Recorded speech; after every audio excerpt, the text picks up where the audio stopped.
Chapter 841. Responsibility and Preservation. Northern and everyone else tensely awaited Elidas' response, causing a grave silence to fall over the room, even if just for a few seconds. The shopkeeper exhaled, his gaze meeting Paragon Rizel's with steady confidence. Yet his smile, solemn and unmoving, refused to truly live. Then he responded, "Well, you are indeed right. I have considered such cases, and particularly before meeting this strange client, seeing how he knew exactly where to seek me." Paragon Rizel grinned. "So he was pretty sus, huh?" Elidas responded evenly, "He was." The man took a small pause, exhaling deeply before resuming. "However, it will take me a little bit of time to do anything regarding this issue, and I most certainly cannot do anything here." Paragon Rizel remained silent even after Elidas had spoken. His gaze had dropped to the ground, eyes slightly unfocused, while his foot tapped an absent rhythm. A moment later, he raised his head and stared at the shopkeeper. "That's fine. The main purpose of this meeting was to figure out how to get the hell out of this damn place." With that, he turned his head toward Northern, Ascendant Zion, and Sage Mac. "Anyone here brimming with divine revelations on how to escape this city, with its civilians intact, and not get eviscerated before reaching the warmth of safety, however far that may be?" Northern studied the man for a few seconds. Then his gaze sharpened slightly. "I want to understand you." He paused for barely a breath before continuing. "You want to escape this city with all its civilians? Not just yourself, but all of them?" The Paragon grinned crookedly at Northern and nodded. "Why? Does it sound like gibberish to you?" Northern frowned, tilting his head slightly. "It doesn't to you?" Paragon Rizel shrugged. "Sounds perfectly sane to me." He threw a glance at Ascendant Zion and Sage Mac. "Or what do you guys think?" Ascendant Zion remained silent, but Sage Mac exhaled before responding, "Although it's a bit of wishful thinking, it is expected. We can't just leave these people behind and escape on our own." Paragon Rizel's smile widened with satisfaction. He gestured grandly, emphasizing Sage Mac's words. "Right? Rather expected. Stars forbid I'd ever care about my own skin more than the powerless." Northern squinted slightly. Was he defective? Northern simply did not understand why anyone would put the safety of people they did not even know before their own. Yet, at that moment, Paragon Rizel seemed to be studying him, really studying him, as if he had dived into his mind. Then, with an almost annoyingly appealing voice, the man spoke. "Oh, and make no mistake, Ral. The only reason I have a responsibility to protect these people is simply because I can. You don't need any extra pep talks about heroism." His voice was casual, but his words struck deeply. "In fact, there's nothing heroic about the involvement of death, especially when it's your own. Saving your skin and caring only about yourself is selfish, yes, but that's a decision no one should hold against you. After all, we already live in a selfish world." The Paragon grinned mischievously. Northern, however, frowned. "Then what is it about, if it isn't heroism?" Paragon Rizel's gaze locked onto him, his expression turning more serious, more weighty. His next words fell with the force of that weight. "Responsibility." Northern's frown got darker. "Responsibility." The Paragon nodded, his grin lingering. "That makes even less sense than before," Northern muttered. "So you're responsible for them just because you're a Paragon? And yet you claim it's not an act of heroism? To me, this just sounds like another way of saying heroism without actually using the word." Paragon Rizel shook his head. "Ral, heroism is good, there's nothing wrong with it. But heroism is selfless. Responsibility, on the other hand, is a necessity." He leaned forward slightly, his voice steady, unwavering. "It's how we save what little is left of our rotten world." He paused for a moment, allowing the words to settle before continuing. "For every one person who awakens the power of a star, 10 others do not." A historic scholar, a philosopher who studied the constellations and their passive existence, once postulated that 10 souls are sacrificed to build the potency of one. Rizel's voice remained firm, yet there was something almost detached about the way he spoke. The world already revolves around drifters, abandoning the ancient humanity. If drifters do not deem themselves responsible for humans, then at some point in the future, humans will perish like insignificant insects. And when that happens, fewer and fewer drifters will awaken, because the ordinary 10 souls meant to fuel the birth of a stellar one will no longer exist. Northern fell silent. For several seconds, he thought about what the Paragon had said. Philosophers, of course, had always existed in history. He had come across many of them, drifters burdened by an unexplainable weight, tethered to the mundanity of humanity. They cared too deeply for the powerless, mourning the way the society neglected them. So Northern wasn't ruling out the possibility that such a philosophy had been created as a way to impose a sense of importance onto mundane humans. But as much as Northern wanted to dismiss the Paragon's words, they made sense, at least in a pragmatic consideration of that postulated theory. Drifters held immense value. Nations and governments wouldn't hesitate to sacrifice 1 million mundane humans if it meant saving a single Paragon, especially if that Paragon had the power to protect them, mundane or not. Paragon Rizel's explanation of responsibility made more sense than Northern had anticipated. It wasn't an act of heroism. It was an act of preservation. That is, if the theory was true. And even if it wasn't, Northern didn't blame the philosopher who first posited it. Instead, he was amazed. In the grand scheme of things, unawakened souls were more valuable than an awakened one, because they were the fuel for another to awaken. If 10 awakened souls were snuffed out, it meant a drifter had been prevented from ever being born. If no one cared for the existence of mundane humans, if they continued treating them as insignificant insects, then at some point they would cease to exist. Drifters would awaken less. Humanity would fall. And whatever remained would be a dying race, void of drifters, or at best, a world with only 1 or 2 left. So that's why Northern could come to terms with such an act of responsibility and preservation. He nodded, having nothing more to say. I guess it does make some sense when looked at that way. If the theory is true, that is. Paragon Rizel shrugged. Whether it's true or not, I've chosen it as my way of life. It keeps me sane, so it changes nothing. Northern regarded the Paragon for a moment but didn't respond. Nothing needed to be said anymore. Then, clap. Paragon Rizel smacked his hands together, the loud sound tearing through the room, breaking its heavy tension. So, anyone with divine ideas? Northern lingered for a second. Then he spoke. I have a way. Chapter 842. Wrath of a Paragon. Paragon Rizel observed Northern with intrigue, arms folded, a pleasant smile playing on his lips. Of course you do, you brat. His smile widened, blooming like heavenly jade flowers, an inexplicably ethereal sight. Northern, unfazed by the strange beauty in the man's expression, exhaled slowly before speaking. There's something about my ability. It's like a world of abilities, one that can accommodate other abilities. His gaze swept over the gathered figures, measuring their reactions before continuing. But the best part is, it's not just a world that can accommodate abilities. It can accommodate humans too. Silence followed. Paragon Rizel remained still, contemplating Northern's words before finally speaking. I assume that's where Sir Elitis and Sir Byran just emerged from? Northern nodded. Yes. He paused, then continued. I can harbor or create a channel for as many souls as possible and to pass through. However, there are limits to the kind of souls I can accommodate. Oh? It'd be rather strange if there weren't any. Please go on. Northern shot the Paragon a skeptical glance before resuming his explanation.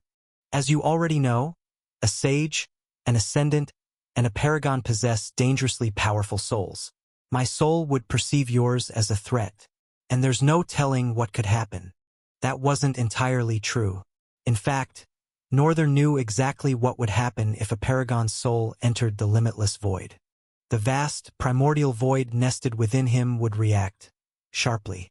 It would either attempt to infect Paragon Rizel, or shred his soul apart and absorb it. Northern didn't know how he understood this, but the awareness sat in him like an undeniable truth, woven through the synchronicity between himself and the void. Just like how he had accessed the void's memory to glean the knowledge of creation. His version, though miniature in comparison, still held weight. The instinctive nudge at the back of Northern's mind whispered that having a paragon within the embrace of his soul was far more dangerous than he was letting on. It wasn't just a risk. It was devastation waiting to unfold. But he chose to let it seem casual. Framing it as a mere limitation was safer that way. Paragon Rizel nodded thoughtfully, digesting Northern's words. That means all the sages, ascendants, and paragons would have to travel separately? Northern nodded his head slightly. The paragon seemed lost in thought, his gaze distant and calculating. Then, after a moment, his focus sharpened, locking back onto Northern. I have a question, Ral. Northern hesitated for a beat before responding. Okay. Rizel studied him with renewed interest. Please, enlighten me on how exactly people will use your soul as a channel. Northern's fingers moved subtly as he gestured, explaining. Right now, I have a clone in Variolania. I can use it to open a portal there. Everyone would pass through the limitless void to Variolania. The paragon frowned a little bit and inquired, staring straightly at Northern. Why Variolania? Because that is where my clone is? And it's the closest nation from here. Unless, of course, you don't want to go to Variolania. Rizel's expression darkened. A long silence stretched between them before he exhaled, rubbing his temple. Ral, of all places we could escape to, Variolania is the worst choice. Northern frowned slightly, intrigued by the sudden weight in the paragon's tone. Why? Rizel leaned away from the table, pacing forward in slow, deliberate strides. Variolania is an open city. More importantly, as you've said, it's the closest city to this blockade. Anyone with a working brain would assume that if we somehow, by some miracle, escaped this blockade or tore through it, our destination would be Variolania. It's what any sane person would do. He paused, raising a single finger. But there's a flaw in that assumption. Northern listened intently. Since we won't be traveling by the monster-congested roads, they won't see us coming. There will be no information leak, no warning until we arrive in Variolania. Whatever trap they've set for us, there will still activate, just not as immediately or as efficiently as it would have if we had come by road. Northern nodded slowly. So what's the problem, then? If we have that advantage, why not choose Variolania? Rizel shook his head. It's too easy, too predictable. We can use your ability in a way that no one expects, throw our enemies completely off their game. His voice dropped slightly, his tone edged with something colder, more calculating. And most importantly, I need time to act. I don't know what Dante is up to right now, but I have to find out. Northern glanced at Elitis. I don't think you need to stress yourself about finding out. Paragon Rizel's gaze shifted toward the prim and proper man standing near the corner of the room. Elitis remained composed, while Byran, standing a few meters away, observed with cold detachment. If someone were to judge the Sword King solely by his appearance, they'd never guess he was such a jovial and lively man. Summon. Rizel shook his head with a soft chuckle. Come now. There's a limit to the amount of information even someone like Elitis can access. His voice lowered, serious but knowing. So, I'm not saying Elitis lacks information. I'm saying there's a high chance that what he knows has already been manipulated. Quiet pause. Then I suppose. The shopkeeper's voice cut in smoothly. The leader of this revolution has already manipulated the entire continent into believing he's purging the government from within with the flames of his blade. Paragon Rizel froze. A grimace crossed his face. Dark, heavy, and furious. Northern had never seen the paragon this pissed since arriving here. What did you just say? Rizel's voice was dangerously low. The shopkeeper met his gaze evenly. Lieutenant Dante has an army of ascendants and sages, ones who will soon become paragons and ascendants themselves. I believe he's buying time to allow this growth. all while purging the government in the meantime. His eyes narrowed slightly. And he locked you in this place to keep you out of his business. The temperature in the room shifted violently. A ghastly green flame erupted in Rizel's eyes. A crushing, oppressive force exploded outward. The air itself thickened, solidifying, pressing against their lungs. Every breath was a struggle. The walls groaned, as if buckling under invisible weight. Northern felt it immediately. His pulse slammed against his ribs, his heart hammering faster than it should. It wasn't fear. It was an acknowledgement. No matter how powerful he had grown, the wrath of a paragon was a force of nature. Sage Mac and Ascendant Zion were in far worse condition. Their faces had gone pale, sweat trickling down their temples. Their bodies trembled under the sheer weight of Rizel's fury. If no one intervened soon, they might pass out or worse. Perhaps even Lithia itself would suffer under the oppressive force Rizel was emanating. Northern was about to step in, but before he could, Byran moved past him. The Sword King walked up to the seething paragon and, with effortless ease, placed a hand on his shoulder. His voice was calm, even. "Hey, hey!" Byron's lips curved into something dangerously close to amusement. "Calm your hot balls. My master is here." Chapter 843. Escape Plan. Paragon Rizel turned his head, his gaze settling on the white-haired man standing beside him. For a brief moment, his eyes flickered with something foreign, unrecognition, as if the world itself had momentarily slipped from his grasp. But within that brief lapse, in the depths of his gaze, a ferocious flame blazed, a consuming wrath, smoldering with unchecked might. Yet, under that furious heat, Byran remained impassive, unaffected.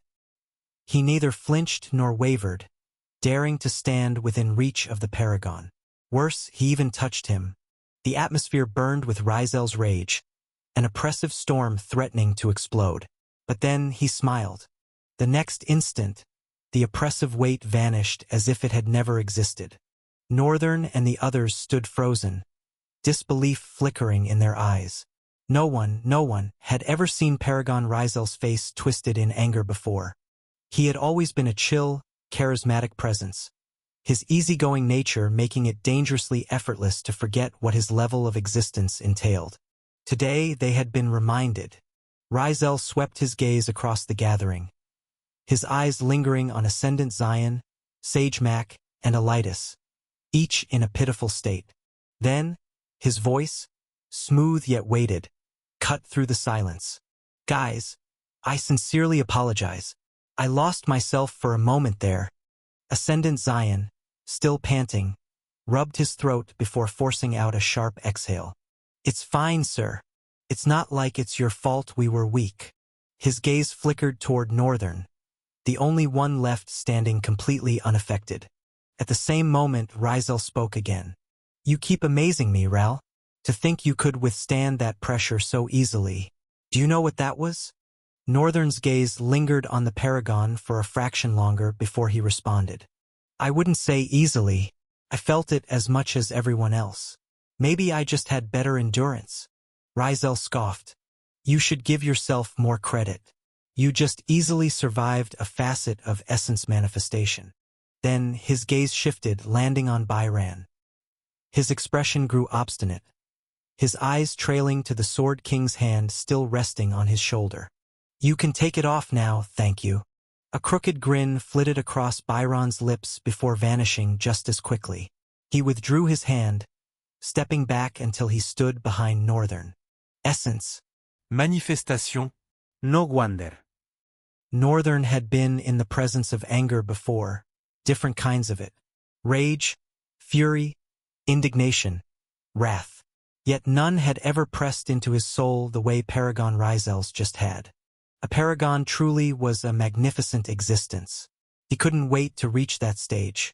I wonder what kind of things a luminary would be capable of. Sighing inwardly, he brought his focus back to the room, stating evenly, "I didn't know your ties with the inner chambers of the government were so deep. It suddenly makes sense why Dante would go through all that effort to cage you here."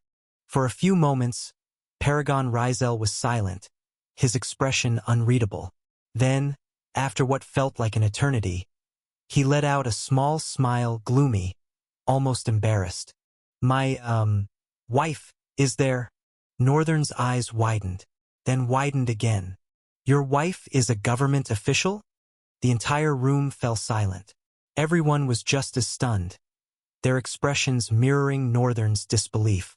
Oh wow, I never thought you had a wife, Sage Mac blurted out. You look more like the type that has a lot of mistresses instead.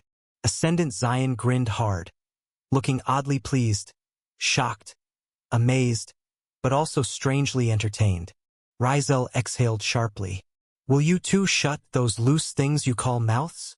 Yes. Sure, boss. The Paragon rubbed his temple, fingers threading through crimson hair with a flicker of frustration. He didn't like being vulnerable. Northern could tell. It was an odd feeling to see him this way, like witnessing a mountain tremble for the first time. But strangely, within the next breath, he was composed again. His gaze steadied, his voice quiet but firm. Ivory is all I have left. She's the reason I haven't become a lost cause. I've had plenty of opportunities to go astray. The world has betrayed me multiple times. The government, too. But she has this way of keeping me sane. Keeping me whole. His voice trailed. Plus. The weight of his hesitation settled over the room like a thundercloud, thick and heavy. She's pregnant. The air turned cold. For a split second, Northern felt the rage, the same wrath Rizel had displayed earlier, surging like a slow-burning inferno. Ah, crap. Dante, son of a goat. One glance around the room confirmed it. Everyone else probably felt the same. The mood had turned grave, suffocating. Then, amidst the silence, Ascendant Zion beamed. His smile was warm, his voice light yet unwavering, cutting through the tension like a knife through mist. Don't worry, sir. I'm sure your wife and her unborn child will be perfectly fine. And we will save them, right? He turned toward Northern, waiting for confirmation. Northern met his gaze. Right? We'll save them. Rizel let out a breath, a small, almost self-deprecating smile on his lips. I'm slightly embarrassed. I should be the one assuring you guys. Northern shrugged. It's all right. Even a Paragon could use help too. His voice turned sharper, more focused. So, what location do you think we should head to instead of Variolania? Paragon Rizel's expression turned stern. Fugal. Northern's face darkened. Fugal? Fugal is far. Rizel nodded. Fugal is where the HQ is. If there's anywhere Dante is currently in, or will end up in, it's Fugal. Northern narrowed his eyes. Will end up in? My assumption is that he's moving systematically, hunting government officials one by one. Fugal is the most fortified stronghold of the government, the hardest to breach. And my wife is there. The Dante I know would save the best for last. His voice cooled, his expression hardening further. It's also the only place where people can be safe, so long as we eliminate the imminent threat. He folded his arms and began pacing. We don't know what Dante has prepared in Variolania in case I escaped. And he knows I wouldn't escape alone, which means he's prepared something big. Something overwhelming. But Fugal. At least there, we know what we're up against. Silence settled over the room. Everyone absorbed his words, weighing the risks. Then, Elitis broke the quiet. If that's the case, I think the drifters should travel separately. Rizel's gaze shifted toward him. Elitis continued, voice steady. As my liege has said, Fugal is far. If we all move together, our presence will be exposed long before we arrive. Speed is the key to reaching Fugal in time, but unfortunately not everyone here has it. Instead, we should use the drifters to create a diversion, while those with overwhelming speed make a direct move toward Fugal. That means you and my liege. Sage Mac frowned slightly. How are we supposed to cross the blockade without the Paragon? Northern exhaled, his voice calm but resolute. I'll send my people with you. There'll be enough to carve a path through the blockade. All you need to do is support them. Paragon Rizel and I will fly straight to Fugal. That's the fastest way. Rizel considered his words, his gaze unreadable. After a few seconds, he spoke again. Just out of curiosity, when you say your people, who exactly do you mean? Northern hesitated. Then his gaze met Rizel's. I guess it's better to show you. The air in the room turned cold. Chapter 844. Final Verdict. The air in the room turned frigid, sending chills crawling over the skin of everyone present. Paragon Rizel's brows twitched, a faint crease forming as he absorbed the sensation. It was eerily similar to what he had felt moments ago, right before Byran stepped out. But unlike then, this presence was not as imposing. No, it was something far more sinister. He remained still, waiting in dark anticipation. Behind Northern, dark flames pooled and began to rise, writhing like living shadows. They twisted and swirled, birthing figures from the void flames. Seconds crawled by, stretching unnaturally long, and then they appeared. Several figures stood behind Northern, their presence looming, their forms coalescing from the darkish purple fire. A deathly silence swallowed the room. Their breaths trembled, their eyes widened, and an unspoken terror slithered into their hearts. Each of them saw different things. Not just creatures but entities. Anomalies that defied sense, almost as if existence itself bending to their shape. And then, absurdly, among them stood a goat. It was unmistakably a goat. None of them knew what a goat was. To them, it was an aberration. A sick joke standing in eerie contrast to the other quiddities surrounding Northern. How is this even possible? Ascendant Zion's innocent face had gone deathly pale, his disbelief warping into sheer horror. Sage Mac was scarcely better. His face had turned white, yet he remained silent, painstakingly absorbing what lay before him. His shoulders trembled, quaking intermittently as he struggled to muster enough endurance to withstand the crushing weight these strange beings exerted on the air itself. Northern stood motionless for a moment, then spoke. Of course, I won't send all of them with you. I'll pick the ones that will be most helpful. His words were met with absolute silence. Not the silence of apathy, but of complete, paralyzing dread. They weren't ignoring what he said. They were simply too consumed by the sheer, appalling reality of what he had wrought. And worse, he spoke as if it were nothing. Paragon Rizel, who had maintained a deadpan expression up until now, simply stared, and blinked, then stared, then blinked again, and again, several times over, until Northern's voice finally broke the suffocating tension. Rizel inhaled deeply, sighing as he ran a hand over his face, washing away the numb disbelief. Then, without a word, he stepped back to his seat. From within his robe, he pulled out a pipe and a strange sparker. He flicked it once, a faint crackle igniting at its tip. He was about to light the pot of his pipe when his hands stilled. His eyes turned distant. For a fleeting moment, something emotional flickered in his gaze. Then, with an exhale, he put the pipe and sparker away. I don't want her to nag again. He let out a slow breath, shifting his focus back to Northern. His eyes, previously dull and drained, now held a faint glimmer of life. A small smile appeared on his lips, kind and charismatic. His red hair swayed in the soft, unnatural wind that whispered through the room. And for the first time since Northern unleashed the abyss, the room felt like it was breathing again. Forgive me for asking, Ral. I thought you could create clones? What exactly are these things? Northern exhaled, his gaze unreadable. With a simple gesture, the void flames surged, swallowing the summoned entities whole before vanishing into nothingness. Then he spoke. It's difficult to explain, really, but let's say, they are vessels, manifestations of the souls of monsters I've killed, made possible by an enigmatic presence that resides within my soul. Of course, having a clone talent has played a crucial role in shaping them. Paragon Rizel grinned in disbelief. To be honest, I don't fully understand a damn thing you just said. But I have a general idea, and I'm not about to poke any further. However, he let out a chuckle, shaking his head. I am so glad that someone as horrific and resourceful as you is not my enemy. Northern remained impassive, considering the words before offering a measured response. There's no telling what will happen.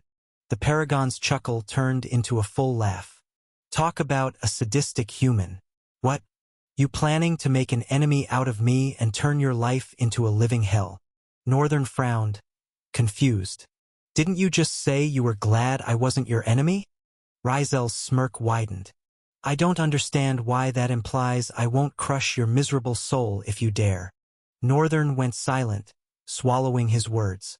Paragons are damn cocky. He'd love to knock one off their high horse sometime, preferably before he became a paragon himself.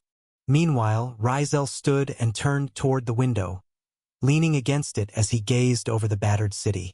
His crimson hair caught in the subtle wind, his expression distant, somber. After a long pause, he turned back, his voice regaining its usual commanding weight. What we will be doing now is this. His sharp gaze settled on Ascendant Zion and Sage Mac. The two of you will be leading every drifter, from Masters upward to Variolania. During that journey, I expect you to prioritize safety, no rash decisions. As you've seen, Ral here will be sending some help along the way. He smirked, nodding assertively before adding, and make sure you don't die. Or if you do die, I'll drag your souls back and kill you myself. Ascendant Zion beat his chest with a fierce grin. I have survived this long, sir. Death wouldn't dare. Better. At that moment, Elitis stepped forward and bowed toward Northern. My liege, if possible, I would like to travel to Variolania with them. There's a task I need to complete there. Northern had no reason to refuse him, especially now, after realizing how valuable the shopkeeper was to human society. He suddenly felt reluctant to accept Elitis' obeisance. It's fine. Paragon Rizel glanced at Northern, a knowing smile tugging at the corners of his lips. Ral and I will be heading over to Fugal. Chapter 845. Roma. After Paragon Rizel outlined the execution of tasks, he spoke briefly about the voyage to Variolania. In that regard, Northern contributed the most. He was the one who had crossed the forests and mountains alone, making it safely to Lithia. So, he had plenty to share with Ascendant Zion and Sage Mac. With careful precision, Northern explained what he had encountered, what they needed to be cautious of, and what they should look out for. At the same time, he reassured them that none of the threats they might face were beyond his summon's ability to handle. They were in safe hands. Once the briefing ended, Northern had somewhere to be. Towards the end of the meeting, Hao had arrived, seeking him out, but he hadn't been allowed entry. Northern had a good idea why could have had to see him, so as soon as the gathering concluded, he left. As he walked down the hall, he spotted Hao and slowed his pace for the old man to catch up. Northern glanced at him. Is she awake? Yes. She woke up recently, looking quite lost. And I must admit, you did pick a good one. She's sparkling and radiant like a star. Northern paused for a moment, his brow furrowing in mild confusion before he continued forward. For the rest of the walk, he remained silent, his mind elsewhere. Finally, they reached Braham's infirmary. The healer stepped forward, clad in flamboyant armor streaked with veins of molten lava, glowing like fissures in darkened stone. Braham waved a hand toward Hao, resting it on his shoulder with an easy, pleasant smile. Despite the healer's undeniable handsomeness, Northern still found him utterly disgusting and rude. However, Hao had long since learned to tolerate his rudeness. Not out of patience, but out of necessity, Braham had what he wanted. And until he got it, he would have to endure whatever bad things came his way. That was the unfair law of business, a principle Hao had been taught early. Sometimes you had to bow your head to get what you wanted. And as far as nature was concerned, that law applied to anybody, anytime. Today, it was Hao's turn to be humble and tolerant. Tomorrow, it could just as easily be Braham's. The tables always turned. In the merchant world, nothing was a permanent certainty. Of course, there were exceptions, people who didn't just play the game but controlled it. Braham was nowhere near that level. And as for Hao, He was carving his path toward becoming one of them. Or rather, to be precise, he was making Northern one of them. Braham shifted his gaze to Northern. My good client. He paused, squinting slightly. Did I ever get your name? I am Rian. Braham raised his brows in realization. Oh, Rian. That's a convenient name. Are you, by chance, related to the extended royalty of Riamgard? He chuckled at his own joke before adding, Of course you couldn't possibly be. How would a plebeian like you come from the lineage of those closer to the luminance star than any other human race on Trael? Northern stared at him impassively. I bet he'd be shocked out of his damn mind. Of course, he wasn't about to throw around sensitive truths just to slap Braham in the face. He knew better than to be so petty. That didn't mean, however, that if fate ever arranged such a moment, he wouldn't take full advantage of it. Northern looked at the healer and asked, Can I see her? Braham grinned. Of course you can. I assured you, she'll be as good as new, and she truly is. She's not here, though. Northern raised a brow. Then where is she? Braham turned toward another part of the hallway. Follow me. She should be on one of the balconies. Northern walked after him, his gaze briefly resting on the molten vein. No spirit linen, from behind. The summon looked utterly sick of Braham's presence, practically radiating relief at seeing its master nearby. Through their link, Northern was already receiving everything his summon had observed, including all that Braham had been doing. He could have accessed this information without physically seeing the spirit linen, but he'd been preoccupied. Now, walking alongside Braham seemed like the perfect time to catch up, until Braham's grating voice interrupted his thoughts. By the way, Rian, I was going to ask, this young lady, who is she to you? Braham glanced at Northern, his ever-present smile perfectly composed. A mask. Northern remained silent for a moment, considering the question. Roma had been a persistent source of annoyance since the day they met. But despite that, he couldn't ignore her resolve. It was something he actually admired. He just felt she was too naive. Life wasn't sweet, and it certainly didn't deserve sweet people like her. Yet, despite how annoying she could be, she never seemed to grasp that reality. That aside, she was a good friend. At the end of the day, everyone was annoying in their own way. Northern was sure he was to some people too. And when he compared the kind of people who had been tossing the word friend around him lately, Roma was far better. A true friend in her own way. That didn't mean he trusted her or relied on her. He was aware she was hiding things, particularly about her origins. But Northern didn't care.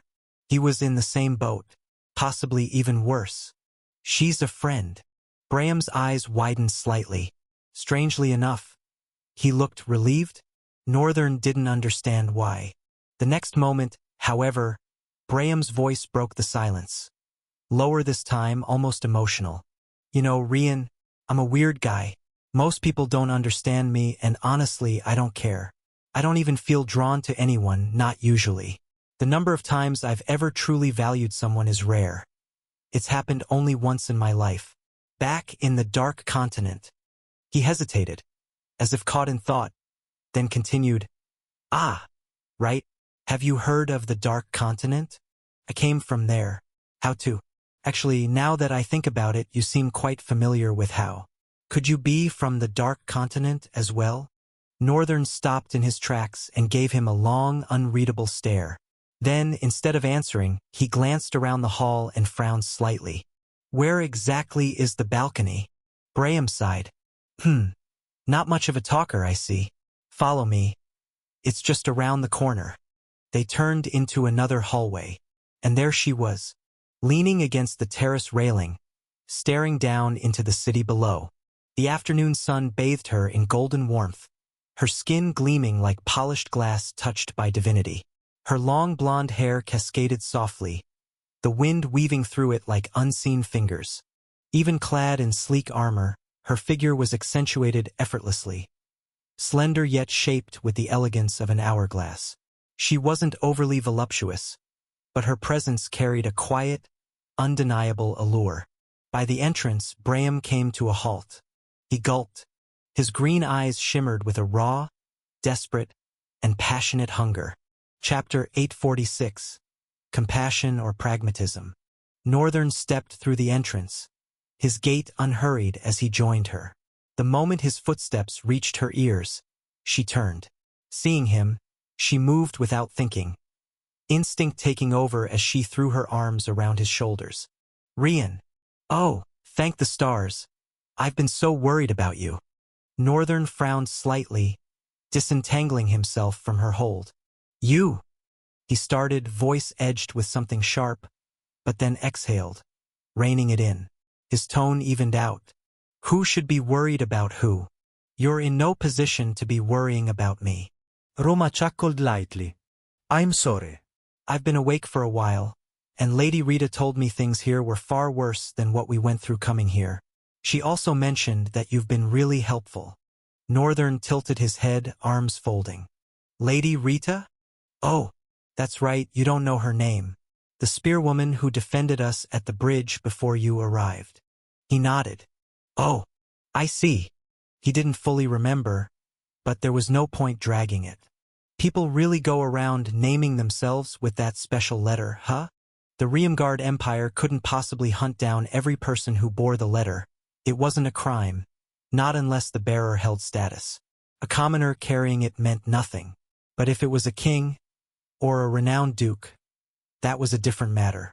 That was the exact path Northern was on. He wasn't hiding the name, he was throwing it out there. Right now, it meant little. But would that be the same when he became a paragon? Only one way to find out. Become a paragon. Northern sighed and shifted his focus to the resplendent woman before him. She was looking up slightly, her gaze scanning his face. Have you been eating at all? You look starved. He frowned again. You're seriously a pain in my ass. Why are you like this? Roma scowled. Hey, that's not something nice to say to someone who just recovered. Well, then maybe that someone should remember that the one who just recovered should be the one being asked questions. She shrugged. And since you didn't ask? I was worried about you. And not just you, I checked on everyone. Oh, and the baby's doing great, by the way. His mother even said she's naming him after both of us. Bonus information, since you don't care. Northern shook his head. It's not that I don't. I've just been busy with other, more important things. Of course you have. That's why I'm giving it to you as a bonus. Northern fell silent, staring at her, his anger simmering.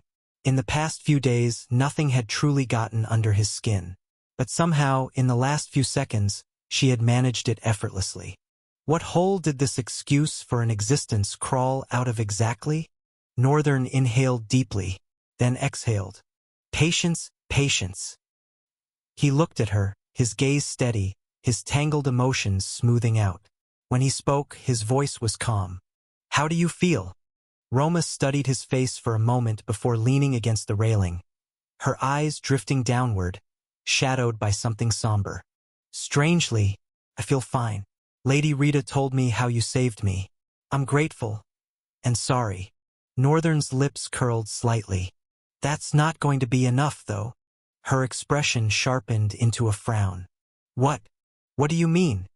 Your recklessness knows no bounds. At the very least, I thought you had some semblance of sense. Turns out I was wrong.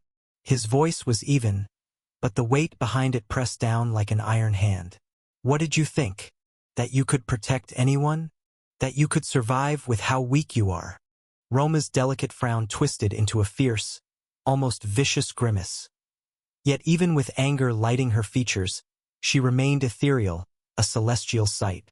You really don't have to shove it in my face every time I'm weak. Rian. Her voice trembled with frustration. I know I'm weak.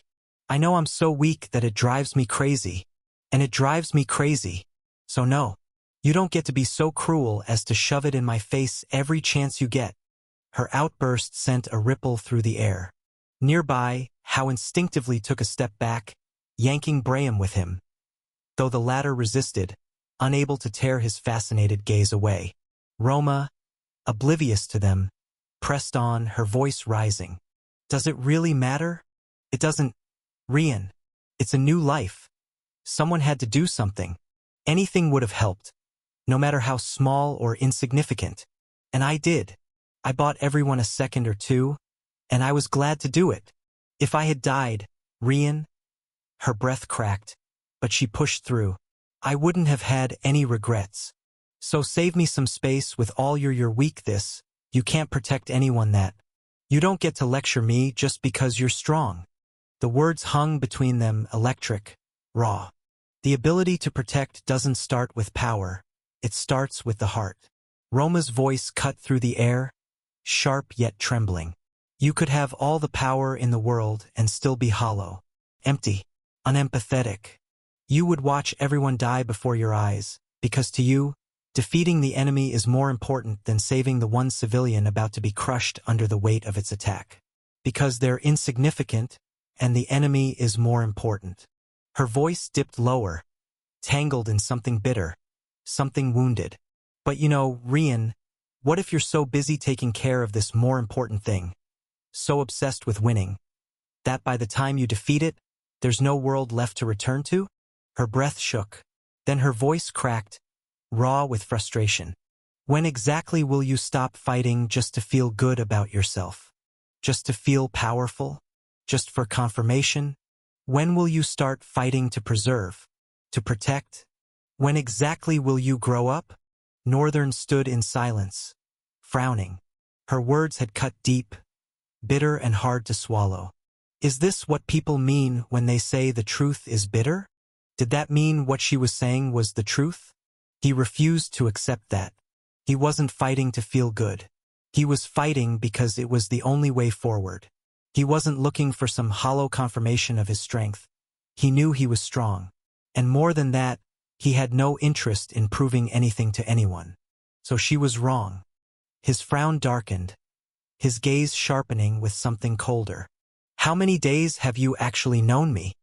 Roma frowned at the abrupt question. What? I don't need to. It hasn't even been a damn week. His voice rang out, contempt laced into every syllable. Some of what she said was bitter truth. He could admit that. Learning the importance of every insignificant life, maybe he did need to understand that more. But everything else? The accusations? The audacity? She had no idea what she was talking about. He stepped forward, lowering his head slightly, his voice razor-edged. I don't know what gives you the confidence to open your rotten mouth and talk to me however you want, to berate me, to act as if I'm the most selfish person to ever exist. His gaze bored into hers, radiating rigid, unshaken coldness. Look here, Roma. You are far more selfish than I am. All that running around, saving people, it's nothing but self-conceit. A desperate excuse to convince yourself that your weakness doesn't matter. A pathetic justification for your own insignificance. In the grand scheme of things, your boldness, your courage. He spat the words, scorn dripping from them. Will be the end of you. It's reckless. It's pointless. And in the end, he leaned in, voice dropping to something chilling. No one will even remember it. Roma's face twisted, but Northern didn't let her speak. All that talk about passion? It was never about protecting people. It was about you, your twisted definition of strength. Your need to feel good about yourself. To delude yourself into thinking you matter. He stepped back, his frown deepening. I need to grow up? Sure. Thanks for the advice. His voice was razor-sharp now, slicing through the air with brutal finality. But you need to accept reality. You are not a drifter, and you never will be. So take a back seat and act like every other mundane, useless human like you should. Northern held her gaze for a beat longer, his fury simmering. Then, without another word, he turned and walked away, leaving her standing there. Frozen, silent, and alone. Chapter 847. A Figure of Resilience. Northern exhaled heavily as he stepped onto the balcony. The tension inside had weighed on him like an anvil, and now, with each breath, it felt as if some of that weight had been lifted, though not entirely. Regret crept in almost immediately. The words he'd spoken echoed in his mind, leaving a bitter taste behind. The next moment, his steps faltered, and he frowned. What are you doing? Byron stood beside him, arms folded, a dark expression settling over his features. "What?" Northern asked, noticing something unusual. The Sword King carried an aura he didn't usually have. Byron had always been capable of coming across as cold and detached, his sharp features only reinforcing that impression. But with Northern, he had always been different, more direct and never unfeeling. This time, however, something was different. "Did you really have to go that far?" Byron's voice was quiet, but firm. "I get what you were trying to do. You wanted to break her, to make her understand that her recklessness won't keep her alive.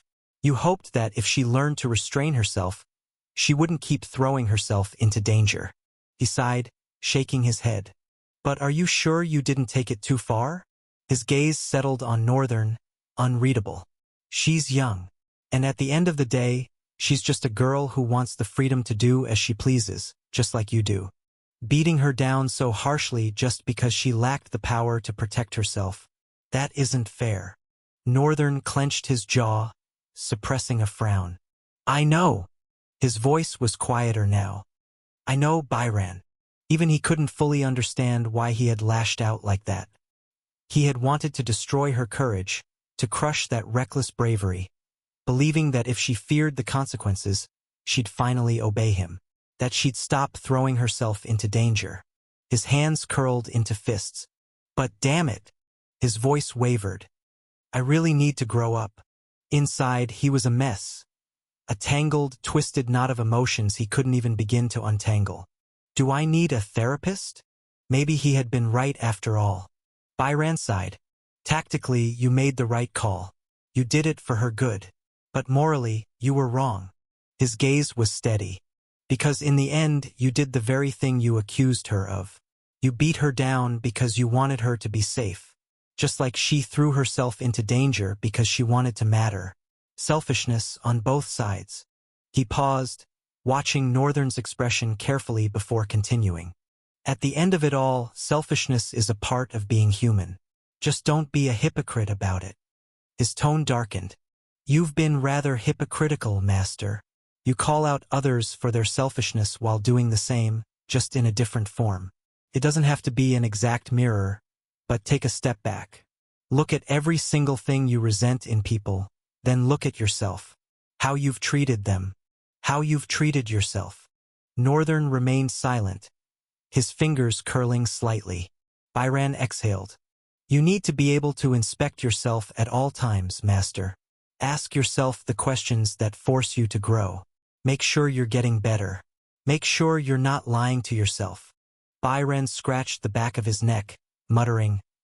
More so her intentions, flawed as the execution was, were noble. He gave Northern one last assessing look. Then, without another word, he disappeared.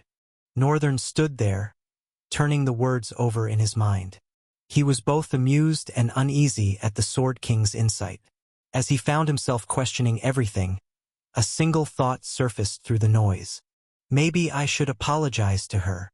As that thought formed, he heard approaching footsteps. He turned, eyes widening in surprise. It was Roma. What is she? Contrary to what anyone might expect, she wasn't beaten down. She wasn't broken. She was burning. Indignation blazed in her eyes as she stormed toward him, each step like the march of a soldier ready for war. Northern felt his throat go dry. He swallowed hard.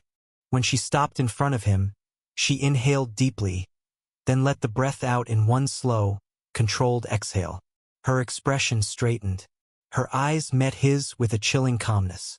Something shifted in the air around her, subtle but unmistakable.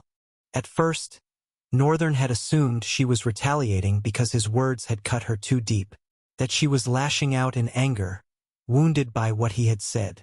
But now he wasn't sure. He was certain it must have hurt.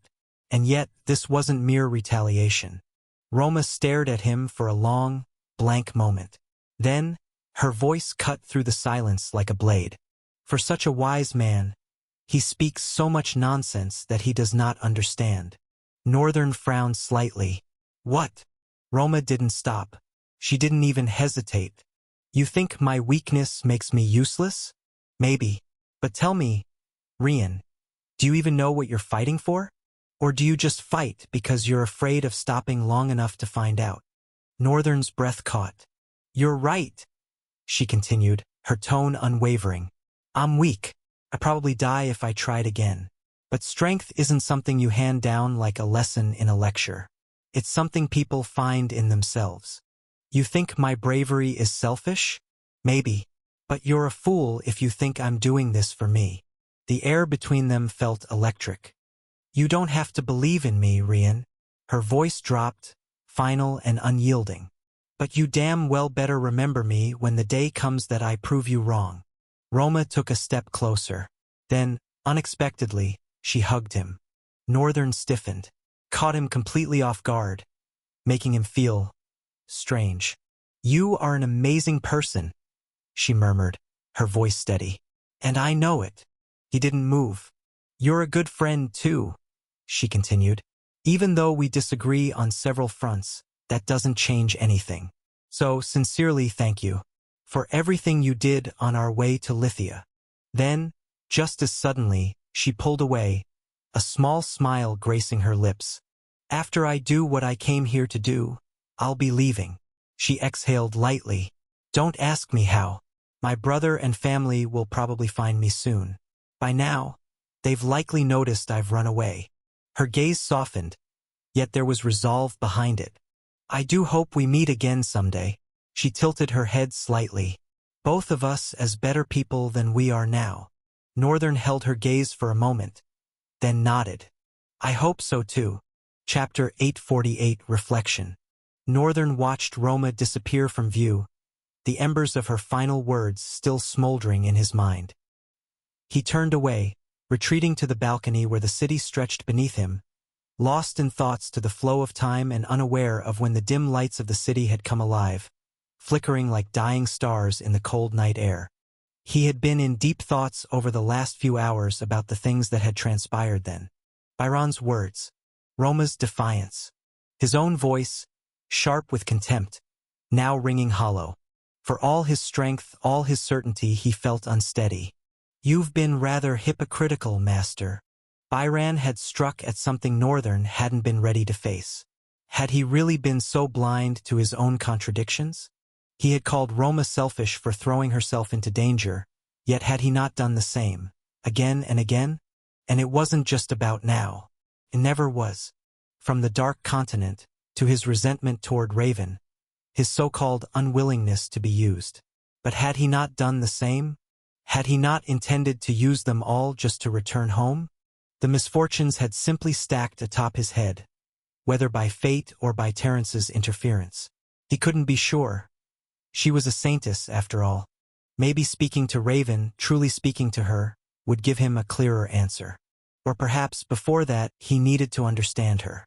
Maybe he needed to stop centering himself in everything, stop justifying his hypocrisy with cold logic.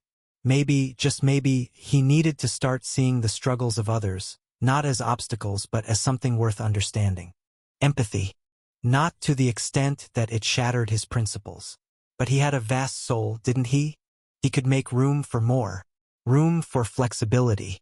And more importantly, he needed to acknowledge those who walked a path similar to his own, even if their approach was different. No, not necessarily acknowledge them. If they were weak and powerless, they were still of no consequence. But he didn't need to criticize them for it either. Had he not also fought reckless battles? Had he not survived by being brave and foolish, facing death when there was no hope of survival? Northern gritted his teeth. There was a difference. What made his sacrifices different from Roma's? Power. That was the answer, wasn't it? He had power. He had the ability to ensure that his battles weren't in vain. But did that truly change the core truth? He fought because he chose to, just as Roma had. Was survival really the only thing that mattered? He had always believed that the weak had no place on the battlefield. That courage without strength was nothing but a fool's death sentence. And yet Roma had stood before him, bloodied, unbroken. She had faced him down without fear, without hesitation. And in doing so, she had done something no opponent, no monster, no enemy had managed in a long time. She had forced him to reflect. He had spoken to break her, to strip away the illusion of heroism before it got her killed. But she hadn't shattered. She had walked away stronger. Do you even know what you're fighting for? Or do you just fight because you're afraid of stopping long enough to find out? Northern exhaled, dragging a hand down his face. The words gnawed at him, a truth he couldn't ignore. Had he ever truly fought for something? Or had he simply fought because it was all he knew? He had always assumed he had the answers, that his way was the only way, that survival and victory were all that mattered. But Roma's defiance, her absolute refusal to accept his judgment, left an unsettling realization in its wake. There was more than one kind of strength. And just because he was stronger than her now didn't mean she would always remain beneath him. He had underestimated her, not just her will but her ability to change. And if she could change, then what about him? Northern stared at his hands. Strong hands, forged in battle. Hands that had slain monstrosities and endured the deepest of hells. And yet, for all their strength, there was something deeply unsure beneath his skin. What if Byran was right? What if, in his efforts to teach others the cost of weakness, he had blinded himself to the cost of his own coldness? What if strength wasn't just about survival, but about what you chose to do with it? His grip on the railing tightened. The thought sat heavy in his chest. Uncomfortable, unwelcome, but impossible to ignore. Byran had said something else before leaving, words that now felt like a splinter buried beneath his skin. You need to inspect yourself at all times, Master. Ask yourself the questions that force you to grow. Make sure you're not lying to yourself. Northern had never questioned himself before. But maybe it was time to start. He didn't leave that balcony with all the answers.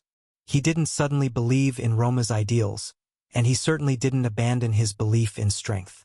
But for the first time, he accepted the possibility that he wasn't entirely right. And that was the first step. The next time he saw Roma, he wouldn't apologize. But he would listen, because whether he admitted it or not, she had changed something in him. Northern exhaled heavily, feeling the weight on his chest lift. He cast one last glance at the dying embers of the city before turning his attention to Paragon Rizel, whose presence he had already sensed approaching. The Paragon stepped onto the balcony, a faint smile tugging at his lips as he closed the distance. I met the girl, Rizel said, his tone light yet deliberate. And I can't say I'm surprised she's here. I made sure to thank her properly. Northern frowned slightly. You know her? Rizel hesitated for a fraction of a second, just enough to be noticed. You don't. I met her during the voyage. The Paragon studied him with an unreadable expression before shaking his head. You're quite an apathetic person, Ral. I wouldn't recommend staying that way. Northern let out a short chuckle. Can't blame me. I grew up sheltered. There are some things I know, though. Rizel waved dismissively. Doesn't matter. That girl. She's the daughter of the headmaster of the strongest citadel in the Central Plains. And also the king of a small nation called Ryugan. Northern's brow furrowed as he processed the revelation.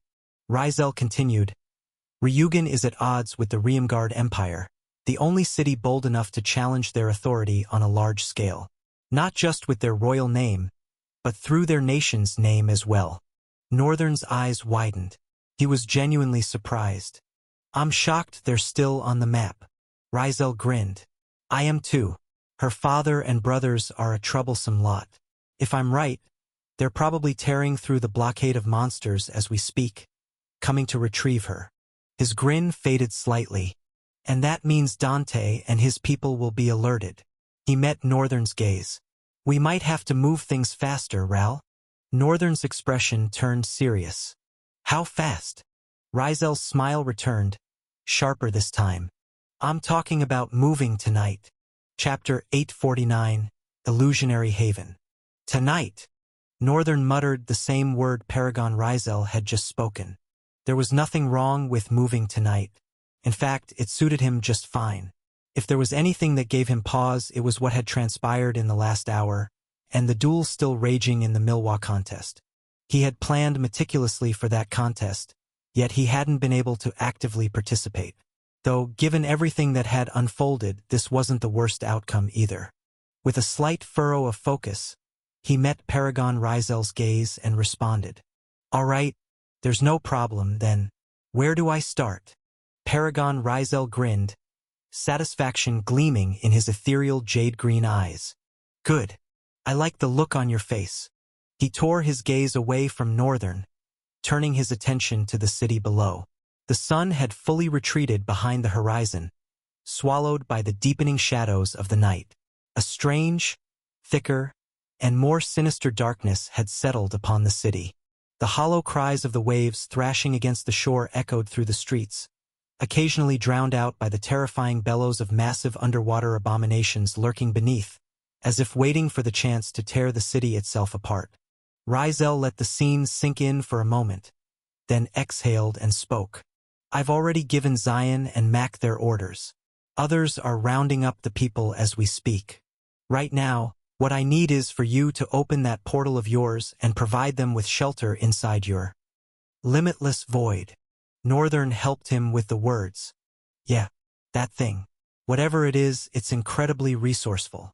Paragon Rizel paused, his gaze locking onto Northern with renewed intensity, as if attempting to decipher something hidden beneath the surface.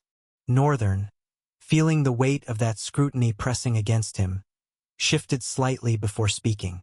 "So, do I open it here? Right now?" The Paragon remained silent for a dozen seconds, his gaze drifting into the darkness that blanketed the city. Then, recovering from his momentary contemplation, he turned back to Northern. "Yes, right now. There, in the middle of the city." He pointed toward the grand fountain that marked the city's heart, standing just in front of the city hall. Northern followed the direction of Rizel's gesture and hesitated. He had never attempted what he was about to do. Never before had he opened limitless void for others to enter freely, and he would be lying if he said the idea didn't unsettle him. The thought of possible repercussions gnawed at him. Was he exposing something that shouldn't be exposed? Still, he hoped otherwise. Northern sighed. "No problem, then. But let me settle a few things before I open it." Rizel's eyes shimmered with amusement, his lips curling into a dashing smile. "Oh, please, be free." Northern gave him a final glance before vanishing into thin air. Rizel blinked, momentarily confused, though not entirely surprised. The same small, delighted smile remained frozen on his face as he stared into the empty space where Northern had just stood. He said nothing, just watched. Meanwhile, Northern reappeared within limitless void, his gaze sweeping over the vast, endless realm. As much as he was willing to provide shelter, he wasn't about to let people freely roam his soulscape. Limitless void was nearly a realm of its own, but that didn't change one fundamental fact. It was still his soul. And the soul, no matter how fortified, remained the most vulnerable part of a being's existence. Just that, in his case, that vulnerability was buried beneath countless layers of true void. Even so, Northern wasn't about to take chances. He could place them in Void Palace. That place was reinforced, a structure designed to shield against threats, both external and internal. But the very thought made him hesitate. If anything, the idea made him even more skeptical. Because limitless void itself began at Void Palace. Void Palace was the very foundation of his soulscape, the core of everything. It wouldn't be an exaggeration to say that Void Palace was the soulscape. And that was precisely why he couldn't allow them to be there. So his first task was clear. He needed to carve out an illusionary space within limitless void. Something that mimicked Void Palace, but was nothing more than a construct, not as potent as the Void Palace. A shadow of a place. An imitation of security. Of course, it can't be as potent. It's merely an illusion of a place. How could he make this possible? Everything within limitless void bowed to Northern's will.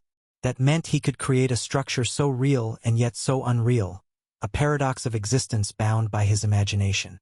There were independent constructs within limitless void, entities that existed beyond his direct influence but could still be affected by him. Void Palace was one such structure, an unshakable foundation, just like the remnants of absorbed realms. On a broad scale, none of those could be harmed. They existed as fixed realities within his domain. But anything birthed purely from his will, that was fragile. If Northern were to suffer serious injury or experience an unprecedented shock, a construct dependent on his will alone could weaken, or worse, crumble entirely. A soul attack could be even more devastating.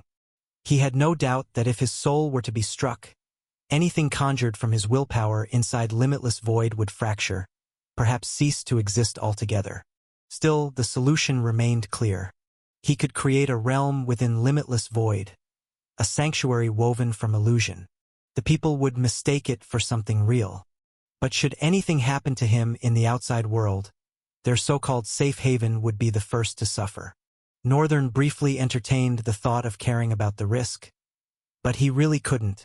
Of course, he was confident in his ability to protect himself. No, confident wasn't the word. He was absolutely certain. Nothing could happen to him. Northern lifted his gaze toward the crimson-stained sky above limitless void's mountains. Then, raising one hand, he traced a thin, illusionary line from the heavens down to his feet. The line pulsed, faint, wavering, then thickened, expanding as if unveiling something that had always been there. And as the fabric of space shifted, a new world was born. A world of his own imagination. A realm created in a jiffy. Chapter 850, Strange Phenomenon. What Northern decided to create was a cosmopolitan palace, a mansion adorned with luminously beautiful lights and golden designs, sitting atop a lush, verdant hill. Surrounding it were breathtaking flower gardens, their vibrant hues swaying under an endless blue sky, a sky that blanketed everything in its serene embrace. It was a plain of never-ending day, where night never fell. A perfect illusion that stood in stark contrast to the foreboding and sinister existence of the limitless void. Without a doubt, they were going to love it. He stood on the soft green grass, gazing at the enormous yet strangely lonely mansion. Don't worry, very soon you'll have thousands, if not millions, of company. Northern had already accounted for such numbers when designing the mansion. It was a vast structure, its expanse stretching endlessly across the distant green plains. And yet, even with its imposing size, it seemed almost swallowed by the sheer vastness of the land itself. He exhaled, satisfied with what he had created. Then, with a mere thought, he exited the illusionary haven, his form dissolving like mist, only to reappear on the balcony. Paragon Rizel stood there, leaning on the terrace railing, his gaze fixed upon the city below. A slightly sullen expression marred his otherwise regal features. When Northern appeared, the Paragon spared him a sidelong glance but did not move, his eyes lingering on the streets below. Northern frowned slightly as he approached the railing, mirroring Rizel's stance. He studied the older man for a moment before speaking. "Are you okay?" Paragon Rizel's response came with a handsome, almost exaggerated smile. "Oh? Of course, yes. I am perfectly all right." He pushed off the railing, standing upright, stretching his back slightly before once again glancing down at the city, his ever-present little smile returning. "So? You're ready?"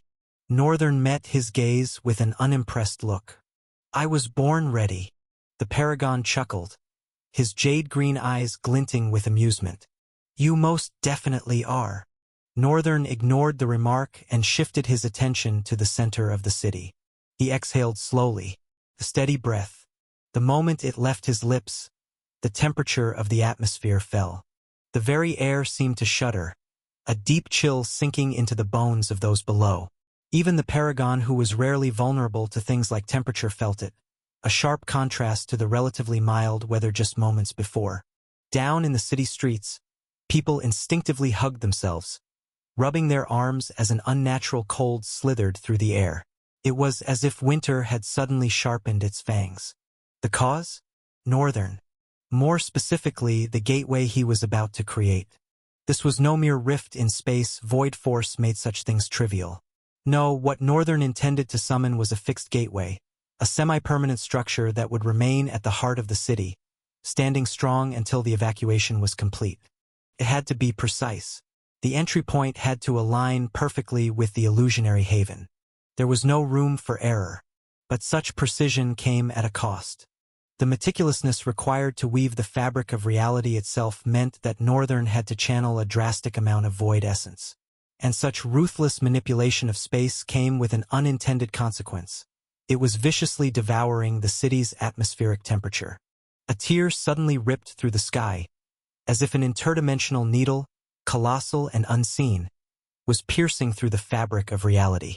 The rift descended, stretching downward as a pale blue light, like shimmering lightning, extended toward the earth, touched the ground. People froze in place, their eyes locked onto the unnatural phenomenon, their bodies trembling with instinctive fear. The first thought that surged through their minds, the dreadful realization, was that this looked exactly like a rift appearance. And a rift appearing in this already devastated city could only mean one thing.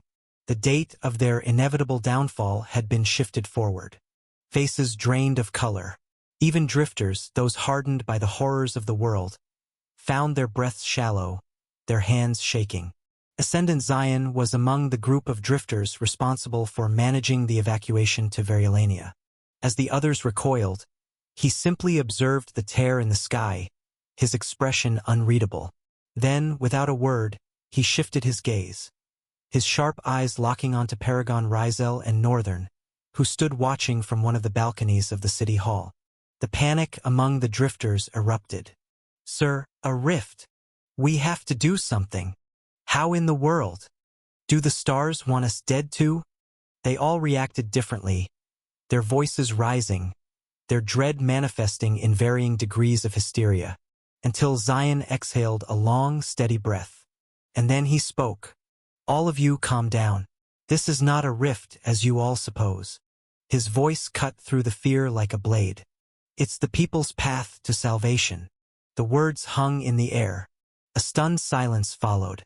The people stared at him, expressions shifting from panic to something more volatile. Disbelief, confusion, even hostility. To them, Zion suddenly sounded like a demented heretic. A rift was tearing open right in the heart of the city, and he dared to call it a path to salvation? Zion frowned, his gaze flickering with mild irritation. "Don't look at me like that." His voice was firm. "Look at the rift instead." Their gazes turned to the center of the city, watching as the colossal rift slowly widened, its edges shimmering like a fractured mirror of reality. And then they saw something, a glimpse beyond the tear, a blurry reflection, shifting and unstable, yet undeniably vivid.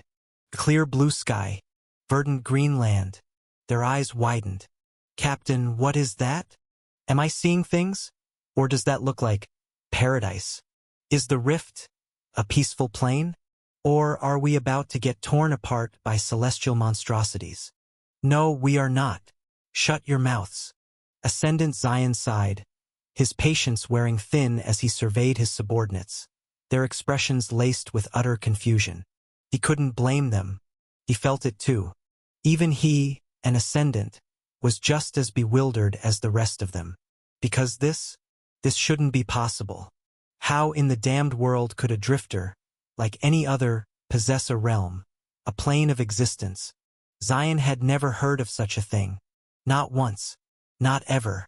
Chapter 851. Overpowered indeed. After opening the gate portal to the illusionary haven, as he had decided to call it, Northern found himself with an unusual amount of free time. With nothing urgent demanding his attention, he strolled through the city, even in the dark, engaging in long discussions with Hao. During their conversations, he caught up with the merchant and learned that Hao had been making steady progress in business. He had already planted Rethium in several strategic nations known for their strong forging traditions, though the venture had been far from smooth. Beyond that, Hao had begun liaising with a certain alchemist, someone he believed could harness Rethium's properties for healing potions. Healing potions were incredibly rare. The only existing ones were created through a drifter's ability, not from rift resources, making them a luxury few could afford. But if they could crack the formula, If they could successfully integrate Rethium into potion making, then they'd be set for life. More than that, it could be the key to catching the attention of the merchant monarchs. That alone was enough of an incentive for Hao. However, on the market side of things, progress was painfully slow. Forgers, artificers, and alchemists were creatures of habit, clinging to resources that had already proven their effectiveness. They rarely trusted new materials, let alone something as unfamiliar as Rethium. Many of them had flat-out refused Hao's offers. And the only way to force a shift in perspective, to make them acknowledge Rethium's worth, was through weapon crafting itself. Hao had considered hiring forgers to help with that, but Northern had his doubts. Because he understood what kind of resource Rethium truly was. It was a monstrosity, and the kind of forger capable of handling it was rare, far rarer than Hao seemed to realize. In fact, there were fewer than 5 creators in existence who weren't shackled by the mediocrity of creation. Most of them settled for less, unwilling or incapable of pushing past their own limits. Alina was one of the few exceptions, but even she might not be able to handle Rethium, which meant he had to do it himself. And that was precisely why he needed to hasten the creation of his forgery. He had shared these thoughts with Hao, and the two had discussed his plans in depth. Even though Hao had yet to break through in the resource market, he had already solidified his position as a viciously successful merchant, surpassing 10% of the trade elite. And his fortune came entirely from selling soul cores. Northern had accumulated mountains of them. The soul core market was ironclad. Drifters were desperate to saturate their cores, eager to ascend to the next rank without facing the horrors of the rifts. Of course, those kinds of drifters, the ones who sought power without struggle, were butterbread. Nothing like those tempered by the cruel, unforgiving maws of monsters. Yet, nobles these days chased rank over skill, obsessed with titles over competence. It was a disgrace, and Northern knew one day that foolishness would cost them. Perhaps, eventually, a paragon would rise, only to be so weak that he couldn't even uphold the weight of his own title. That is, if it were even possible to evolve into a paragon solely through absorbing soul cores, which Northern highly doubted. There was something about the soul, something that evidently changed once one became an ascendant. For now, it was just a suspicion, but soon he'd know for sure. Either way, thanks to Hao's ability to stack a fortune, one way or another, there was now more than enough money to fund the near-impossible infrastructure Northern had envisioned. And most of the components that would form this edifice would be prepared and reinforced by him. Of course, with so little time on his hands, he had no intention of doing it all himself. That's what clones were for. And the best part? In the limitless void, his clones could exist independently, without drawing from his own essence reserves. Instead, they would siphon directly from the limitless pool of essence in his soulscape. In the coming days, his clones were about to become very busy. Northern smirked, realizing he'd soon be able to exist in multiple places at once. Then, a thought struck him, a deliciously terrifying one. If he became a paragon, how strong would his clones be? One paragon-level clone was already absurd. But hundreds of them? A shiver ran through him. Somebody, please stop me. I think I might be growing too strong. And the most interesting part was that his progress had been entirely secretive. Even those who knew about his abilities had no idea of their true extent. If they did, they would have already created a rule forbidding his existence. And if that failed, they would have done everything in their power to ensure he never became a paragon. Even if it meant killing him. Northern exhaled, genuinely pleased that he was a naturally secretive and cynical person. Hao, however, had been watching him closely. A strange expression crossed the merchant's face, something between doubt and wariness. Are ya okay? Northern straightened his posture and exhaled. Yeah, of course. I'm perfectly fine. Suppressing the stubborn grin tugging at his lips proved more difficult than expected. Hao's gaze drifted upward. Even from this part of the city, the illusionary Haven's Gate was visible, looming over the skyline like a monument to the impossible. He stared at it for a long moment before sighing and lowering his gaze. You are a fearsome person. His voice was quiet, but firm. "I fear you." Northern blinked. Then, a slow grin stretched across his face.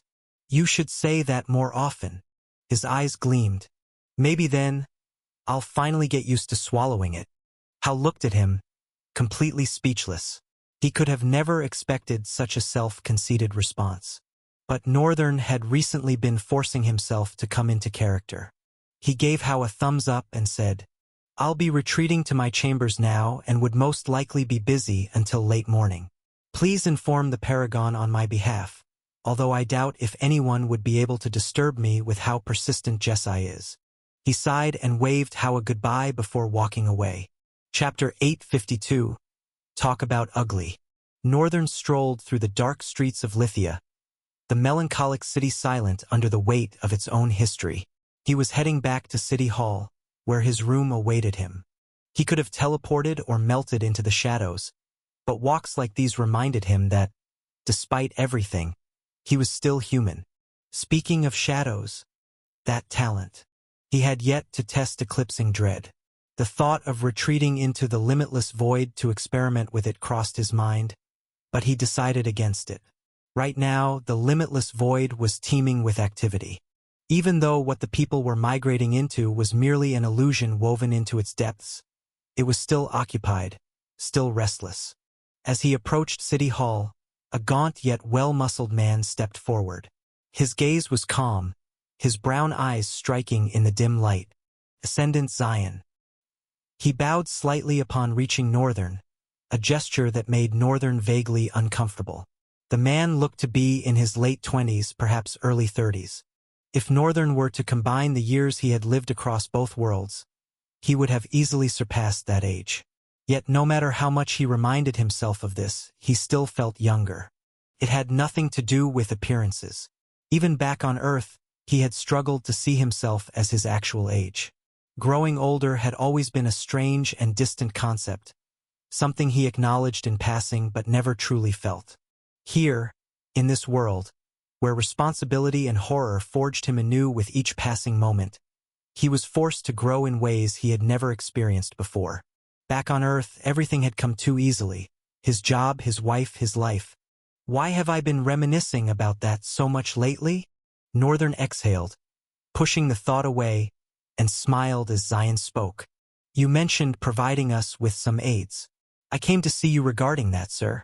I don't know when I'll get another chance, and we need to move soon to create a diversion, considering the Ryugen brothers might be arriving any moment now." There was tension in Zion's voice, a weight behind his words that piqued Northern's curiosity. Just what kind of people are these brothers to be so feared and respected? And weren't they supposed to be sages? Northern met Zion's words with an easy, polite response. "There's no problem, Ascendant Zion. I can just—" His sentence cut off abruptly, his expression darkening into a frown. Almost immediately, Zion reacted, his sharp brown eyes narrowing, his stance subtly shifting, guarded. There was a shift in the air. Not just any shift, but one laced with danger. A silent, suffocating pressure settled over the night, thick and oppressive. Northern narrowed his eyes, a dark frown creasing his face. A rift. But it wasn't just about the rift. There was something else, something fundamentally different about it. An anomaly, an evil distortion that made him uncomfortable and extremely wary. As he contemplated what it was, a figure landed heavily on the ground. The impact sent a faint tremor through the air. Tall and powerfully built, the man stood bare-chested, his sculpted muscles shifting with each breath. A deep blue skirt-like garment fluttered around his legs in the night breeze. His hair, the same striking shade of blue, framed his strong features, while two thick bracelets circled each of his rigidly defined biceps. His breathing was slow but forceful, his entire body rising and falling with each measured inhale. Northern studied the man's back, his wariness deepening. He didn't need to peek to gauge the stranger's strength. He could feel it radiating off him in waves, an undeniable force saturating the space between them. Still, he peeked anyway, and what he saw only confirmed what he already knew. Profile. Name: Ryugen Rama. True name: Severed Waves. Attributes: Currents. Soul rank. Transient. Soul core saturation. High. Talent. Undulating waves. Talent class. SS. Talent ability. Ocean waves. Wave sense. Wind waves. Sound waves. Charge waves. Just as his aura suggested, this man was serious bad news. He could control waves, not just ocean waves, but all forms of them, tangible and intangible alike. Northern exhaled sharply. There really are monsters in this world. I might have gotten complacent. There were countless nobles he had never met. He had yet to cross paths with his brothers and sisters from the Riemgard Empire, let alone its emperor and empress. He hadn't even stepped outside this continent. So many powerful figures existed in the shadows, their strength beyond what he had ever considered. It became clear, though the academy he was, in truth, it had been nothing more than a dilution of the raw power that ran deep in the Central Plains. Northern felt an unexpected tinge of disappointment. The academy was nothing but a cage. But of course, this man had nothing to do with the rift. He was either Roma's brother or father, someone who had been traveling this way and had landed here for the same reason Northern and Ascendant Zion were now on high alert. And then, the sky shattered. A deep, guttural rip tore through the darkness, like fabric being torn apart by unseen claws. Northern looked up and immediately grimaced. What in the world is that? The night sky twisted, rippling like disturbed water, then split apart. Something massive pushed through. Charred fingers plunged from the rift, grotesquely long, moving unnaturally as they groped their way further out. The hand continued to extend, forcing the sky to tear wider, ripping through like a giant escaping from beneath suffocating blankets. The sheer size of it cast an enormous shadow over Lithia. The man standing before them turned slightly, his sharp eyes scanning the horror unraveling above. I am Ryugen Rama. I'm here in search of my sister. But that can wait. Because whatever the hell is crawling out of that rift isn't going to let me take her and leave in peace. He cracked his knuckles. You all can call me Severed Waves. Now! His gaze lifted to the grotesque hand still forcing its way into reality. How do we deal with this damn monster? Northern's eyes remained locked onto the monstrosity clawing its way free. The rift widened further. And with it, smaller things began to drop from the gaping wound in the sky. They rained down like meteors, striking the ground with devastating force. Cracks ran like veins through the earth upon impact. Then they moved. Northern's gaze sharpened. They looked human, almost. Their bodies were blackened, burned beyond recognition. But they had no features, no eyes, No mouths. just charred husks of existence. And as soon as they landed, they launched themselves at the nearest people. Screams erupted as drifters in the area engaged them immediately, blades flashing, energy igniting in bursts of resistance. Yet Northern remained still, watching. The three of them stood there, unmoving, eyes trained on the unfolding chaos. Then, with a measured voice, he finally spoke. I don't know how exactly we plan to defeat these monsters. His eyes narrowed. But each of their maelstrom.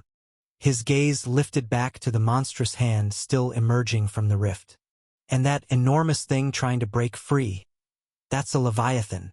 A heavy silence settled between them. Ascendant Zion's expression darkened. Severed Waves' jaw tightened as he slowly turned to face Northern, his face unreadable. But in his eyes, there was no mistaking it. This battle was about to get ugly. Chapter 853, Down Below. A Leviathan. A Leviathan. A damned Leviathan. How exactly were they supposed to defeat a Leviathan? The good part was the Leviathan was a disastrous one. Like hell that makes any difference. Northern clenched his teeth angrily as he snatched a broken rock from the ground. He hurled his arm backward, the very wind seeming to part like frightened children before his hand, as it tore forward, sending the stone whistling through the air. Nearby, one of those burnt abominations raised its clawed hands, poised to carve down on a female drifter who shielded a young girl.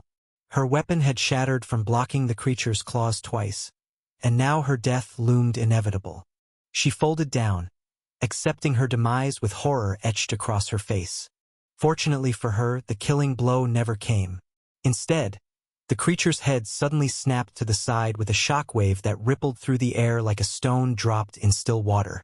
It stumbled several steps sideways, nearly collapsing, but like some undying nightmare, it eerily straightened and slowly turned toward the source of the projectile.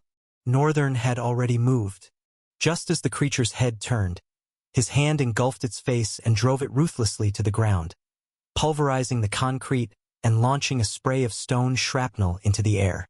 Northern pinned the creature and glanced at the woman, snarling hurriedly. "Take the child and find safety. A master like you should not be here." His words were crude but accurate. A master had no business killing a maelstrom, although he had been doing it as a nomad, or was it a drifter? He couldn't remember, and sadly lacked the luxury to ponder further. The creature beneath his grip was annoyingly resilient. Northern released his iron hold on the monster, letting it rise. As it did, his leg shot upward like a spring uncoiling, smashing its jaw with the fluid grace of flowing oil.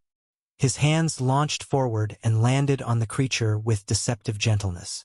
But there was a delivery of force that pulverized the chest of the burnt abomination, leaving a gaping void where its torso had been. Northern had already locked eyes on the next target, and the one after that, and the one beyond. The entire battlefield spread beneath his predatory gaze, and he was about to make his presence known. He scanned the chaos around him. Severed Waves had instructed him, the sage, to help the civilians and ordered Ascendant Zion to follow along. The Ascendant had tried to warn him about making a mistake, but Severed Waves was having none of it. He didn't have time for second opinions and demanded they join Paragon Rizel, wherever he was, to find a way to deal with the Leviathan. Meanwhile, Northern, being a sage, should handle the lesser threats. He had even added the line, "I hope that's not too much to ask of you, young man?" Northern wasn't particularly offended. Offended? Why would I be offended? "Yeah, sure, go ahead and take care of the Leviathan. Let's see if you all can do it without me. I'll be watching from down below." And the most annoying part was, the damned man was a sage too. Who the hell throws orders around like they're some big shot? Oh dear Lord, it seems making me mad runs in their family or something. Northern gritted his teeth and caught a charred abomination's claws with primal indignation. As he threw his fiery, cold eyes at the creature, it seemed to falter back a bit, visibly trembling with fear. A spike of black spear erupted from its belly, rooting from the pool of darkness that stretched from Northern's feet to the burned creature. "Congratulations, you have slain." Northern paid no heed to the system's announcement. All he wanted was to end this in one devastating blow, find somewhere to sit, and watch how they'd handle the Leviathan that still struggled to pull itself through the narrow rift. One of its titanic hands had fully emerged, and the vicious pool of darkness that served as its eyes glared down upon the world with a malevolence that Northern had never before witnessed, like an ancient hatred given form and purpose. They sure would be having a blast. Meanwhile, Paragon Rizel frowned on the rooftop, arms folded as he gazed skyward. Sage Mac and one other figure stood behind him, both silently awaiting his command like dutiful shadows. Ascendant Zion, moving as if he had springs infused in his legs, bounced onto the rooftop and sprinted toward the Paragon. Paragon Rizel glanced at him for a moment before shifting his gaze to a man who materialized from subtle ripples in the air, detecting his presence a fraction of a second before he fully appeared. "Sage Rama, how nice of you to show your face in a wasteland such as this. Do you not know that we are doomed for destruction? Don't tell me you've come to be a hero?" Despite the words, Paragon Rizel regarded the man with a deadpan expression, seeming almost displeased. Severed Waves responded with dismissive tone. "Oh, save me all that. You know the only reason I can be here. But it doesn't matter right now. You wasted lots seem to have gotten yourself into some dirty nonsense." The Paragon turned his eyes back to the sky where the creature struggled to break free. A moment later, a small smile crept across his lips like dawn breaking over a battlefield. Severed Waves frowned slightly. "If you have the luxury of a smile before such a disaster, Then it must mean I am misunderstanding the situation or underestimating you. Paragon Rizel shrugged. You are not misunderstanding anything or underestimating me. It just so happens that I have a capable mentee. I think this would be a piece of cake if he and I team up. Rizel turned to Ascendant Zion. Where's Ral? I saw him with you a few moments ago. The Ascendant shifted uncomfortably, visibly intimidated. Sage Rama asked him to take care of the mobs. Each one of them is a maelstrom. A master wouldn't be able to deal with them. Paragon Rizel faced severed waves, his expression darkening like a sudden storm. Who the hell gives you the authority to give my mentee commands?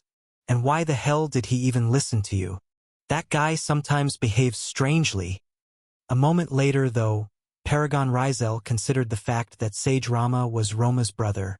But before he could comment further, a terrifying, ominous darkness descended upon them, causing all to become gravely serious as they shifted their attention to a single point. Down below. Chapter 854, Harbinger of Death. Northern stood at a vantage point, his spatial awareness collecting precise information on every single position of the damned monsters. One was being attacked by two masters, but they weren't having any luck, their weapons on the verge of shattering like glass under pressure. Another plunged its vicious claws into the chest of a drifter, hoisting them up like a grotesque trophy. A third monster charged toward a civilian and three drifters who braced themselves for battle, determination etched on their faces. Three more rushed through the rain, their evil claws poised to shred another victim. All of them seamlessly entered his space of knowing, and the remarkable development was that he didn't even need to open Chaos Eyes. His mundane eyes had long been adapting to Chaos Eyes, inheriting some of its gifts. This heightened spatial awareness was one such blessing. All the information, he simply knew it without having to look. Everything unfurled before his consciousness like a living map. The charred abominations possessed exceptionally resilient skin, allowing them to break weapons with terrifying ease. Several drifters with strength-type talents had their hands grotesquely mangled because they'd attempted to punch through the monsters. This was why Northern had delivered a calculated soft punch and used Return to unleash a tremendous amount of stored impact from the contest battle, while employing Echo to instantaneously multiply it on a single point. That was how he'd killed the creature instantly. Their bodies were nearly impenetrable fortresses, almost unbreakable by conventional means. Another resistance the creatures possessed was against flames. Although Northern doubted they could withstand Sun's legacy, it was a different breed of flames after all. Several drifters had hurled their fire attacks at the creatures only to watch in horror as the monsters strolled through the inferno unfazed, seizing the throats of said drifters and lifting them skyward. They were formidable opponents indeed. Of course, not for Northern. This was precisely what the Black Lance was crafted for, delivering the only kind of cut that could slice through them, like destiny itself made sharp. This time, however, he wanted to deliver a cut that would sever all of the hundreds of maelstrom roaming the entire city in a single slash. That would take a magnanimous effort. It wasn't like the technique he'd developed by watching Ryan. Maybe it was similar, but not explicitly the same thing. That was a cut, but not a single cut. If he used that kind of technique, countless drifters and civilians would get caught in the crossfire and perish. He didn't want to give a certain person another set of grievances to point fingers at him and nag him about, which was why he chose something stressful, but that would produce a more devastating result. Something he'd contemplated during fleeting moments of his battles. Apparently, not having the easy way out was beginning to force him to use his brain. Northern closed his eyes for a moment and began to release Void Aura. Void Aura was essentially filling the air with a mist of influence. The influence of darkness and emptiness. One that corroded matter and snuffed out fragile lives like wind extinguishing a candle's flame. Releasing such a dangerous aura on a large scale was a terrible thing to do. But after possessing the Void Aura for so long, Northern now knew how to dilute its effects. What he needed Void Aura for was to act as a medium of propagation, an intangible body powerful enough to carry a single, devastating cleave. And as several drifters struggled, the almost colorless and imperceptible mist flowed outward with terrifying speed. flowing through a drifter's weapon that shattered upon impact with the charred abominations. Flowing through a drifter that shielded a civilian, letting the abomination slash wickedly at his exposed back. Flowing through another set of drifters, 3 of them, pathetically helpless before the claws of just a single maelstrom. Flowing through a mother desperately fleeing with her daughter clutched to her chest. Flowing through the empty houses, the abandoned stalls, and the dark, winding streets of Lithia. Until all of it was consumed. Northern's eyes gleamed coldly as all of Lithia's space surrendered to the influence of his void. A kingdom claimed without resistance. An eerie blue light glowed in his eyes as he straightened, looking utterly detached from the world. A god passing judgment. Black lance. Cleave it all. At once. The world was sliced. Paragon Rizel trembled slightly and shifted his attention downward as he felt something spreading. The air suddenly grew dark and sinister, a malevolence seeping through the very fabric of reality. That feeling spread with alarming speed. He frowned, contemplating what was unfolding. Then his eyes found his mentee. The strange guy stood undisturbed, unperturbed beside the closest building to the fountain, while he and the others watched from their perch on the roof of the city hall. Seeing Northern, the way he was poised, the Paragon didn't need to feel the darkness emanating from him to know that his distinguished mentee was cooking up something yet again. The sheer thought of it made Paragon Rizel's face light up with pleasant glee, like a proud father witnessing his son's masterpiece. So much so that Severed Waves was visibly confused. The man took a step forward. "Aren't you being too complacent and nonchalant about the things going on in this city? I know that it's doomed for destruction and—" The sage trembled involuntarily. His body shook as a colossal, hollow tear ripped through the night, almost as if the world itself had wielded a blade to cleave the distant ocean, the sound slightly muffled yet unmistakable. His body, even after trembling, still recoiled in fear. Goosebumps spread across his entire skin. His heart felt pierced by an invisible dagger. Every other person had the same reactions, their faces twisted in horror at the terrifying sound that tore across the land. Paragon Rizel, though, was busy grinning like a madman. He stood at the edge of the roof, staring down with unconcealed delight. Then he called out to the rest of them, "Don't be cowards and come see fools." Slowly, hesitantly, the 3 behind him moved forward, their facial expressions a mix of unsureness and wariness as they peered down below. All the charred abominations were dead. In an instant, all of them cleanly severed and left to drown in pools of their fetid black blood. Several drifters and civilians who were just at the edge of death turned around in confusion. The monsters that were about to claim their lives now lay in their own blood, half of their bodies cleanly severed like paper cut by the sharpest blade. And a strange faded black-haired boy stood alone near the fountain, looking up with cold and dangerous blue light gleaming in his eyes, a harbinger of death whose judgment had already been delivered. Chapter 855. Petty. Severed Waves stared down with a horrified expression, his face drained of color, almost turning lilac. He looked as though a deadly headache had seized his mind. What am I seeing right now? Paragon Rizel shifted a chagrined gaze to him. That was what you asked to take care of a mob. The Paragon's voice cut through the air, saturated with disdain. The fact that you have been a sage for more than 10 years does not mean you are the best there is. You and your family have a strange and twisted notion of the progress of power. Indeed, you are respected as sages who can even defeat some ascendants, but you only achieve this because of your overwhelming years of experience. He paused, shifting his gaze to Northern before continuing. This boy here stands as living proof of yours and your father's stupidity. I don't even think he's 20 yet and he has become a sage.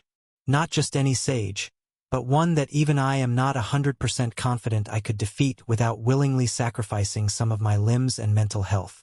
Sage Rama continued to stare at the said sage, terror etched into every line of his face. How? This is not supposed to be possible. It makes no sense for a child like him to wield such formidable power as a sage. Which family does he hail from? Paragon Rizel's lips curved into a savage grin. None of your business, family damned boy. Get your ass out of my city. Severed Waves inhaled and exhaled heavily, struggling to calm his disturbed mind. His eyes flickered toward Northern before shifting focus to the Paragon. I am sorry. I underestimated someone like that. You know it's not in me to be that rash. The situation was urgent. He frowned darkly and glanced up at the anomaly suspended in the night sky.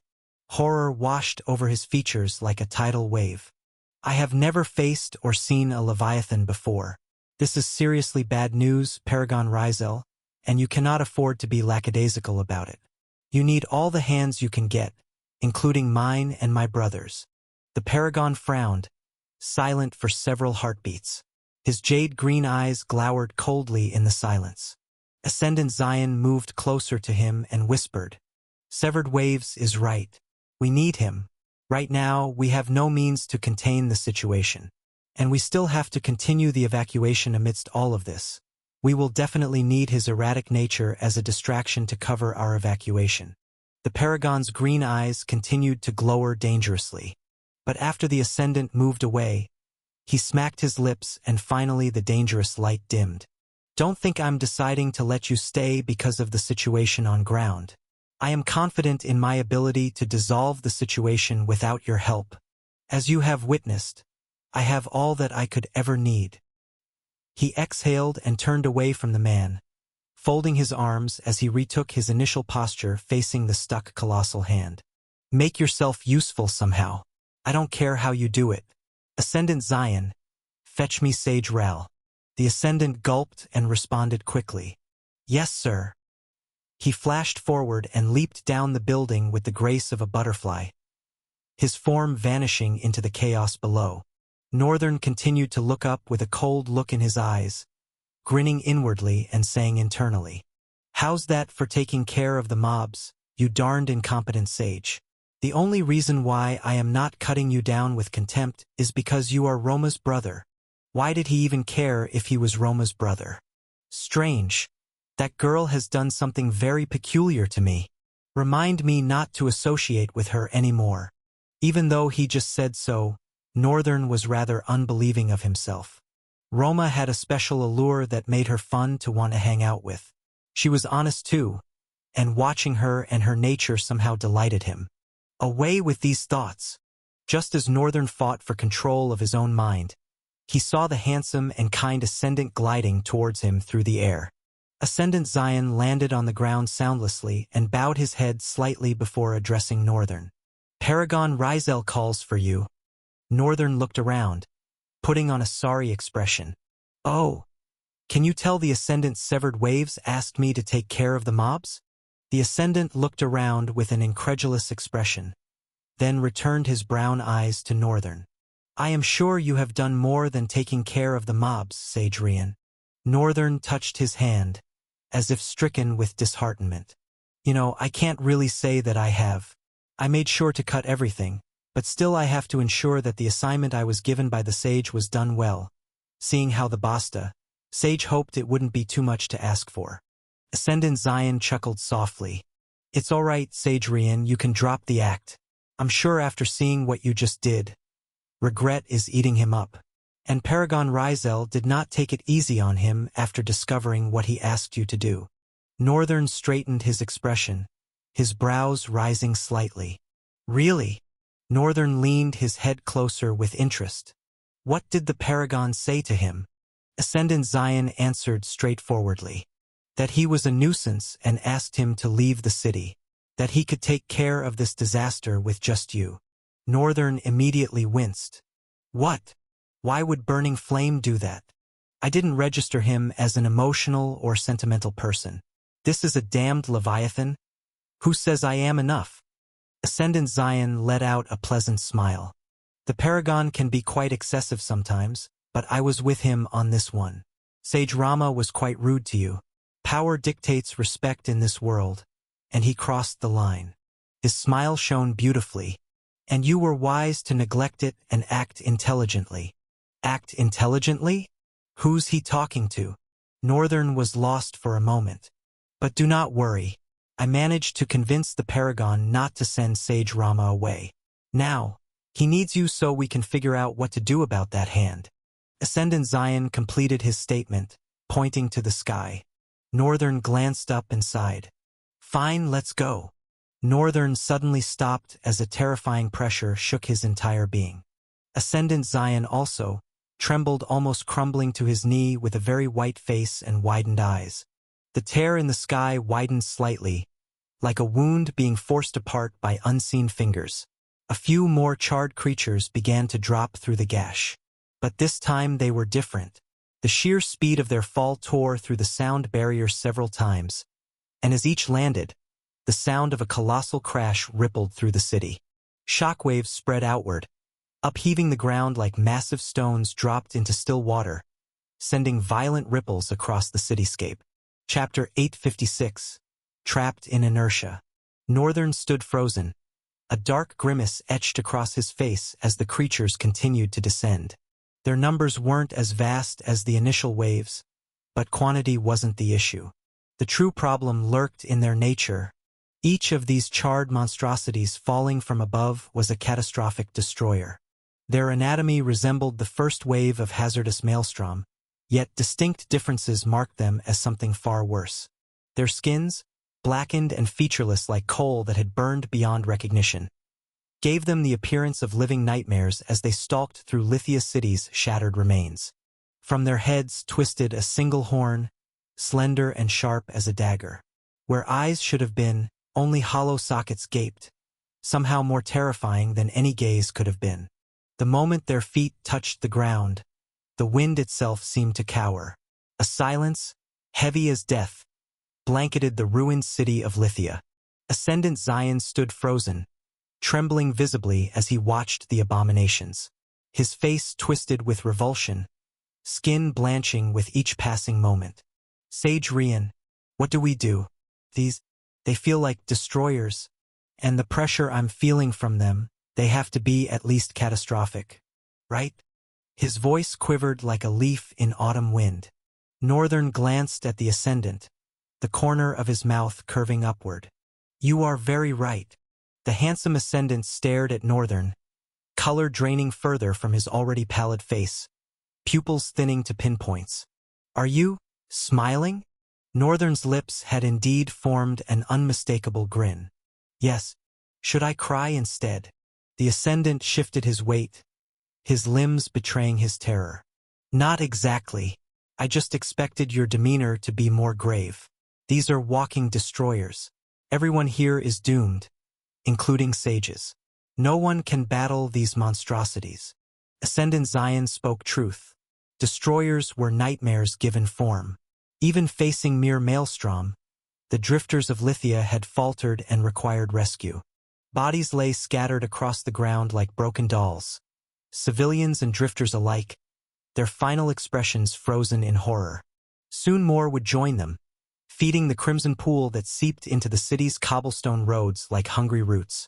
Northern's gaze turned vacant for several heartbeats, his eyes losing focus as if peering into another realm, one of thousand thoughts. The charred destroyers remained motionless, an unsettling silence hanging in the air. They twisted their necks gradually, joints creaking like ancient, rusted hinges. The city streets stood eerily quiet, not from absence of life but from its hiding. Citizens cowered in shadowed alleys, dark corners, and within buildings, breath held tight in constricted lungs. Northern exhaled deeply, his eyes snapping back to clarity. This is what we are going to do, Ascendant Zion. As he spoke, he stepped forward. Lustrous black armor materialized around his body like liquid shadow solidifying, a sword manifesting in his grip as if plucked from the depth of the wind. I will deal with all of them. I want you to focus on evacuating the civilians to the illusionary haven. At that moment, one abomination swiveled toward Northern, its head twitching erratically like a broken mechanism. Despite its hollow eye sockets, it seemed to fixate on something with unnerving intensity. Northern's face disappeared behind the night terror helmet, for azure eyes burning through the visor like cold stars, his twisted horn jutting forth like a crown of malice. The creature lurched forward, launching itself with blistering speed. But it never reached Northern. Suddenly, the creature suspended in mid-air, frozen in its deadly trajectory. Northern, already poised to swing his sword, faltered in confusion.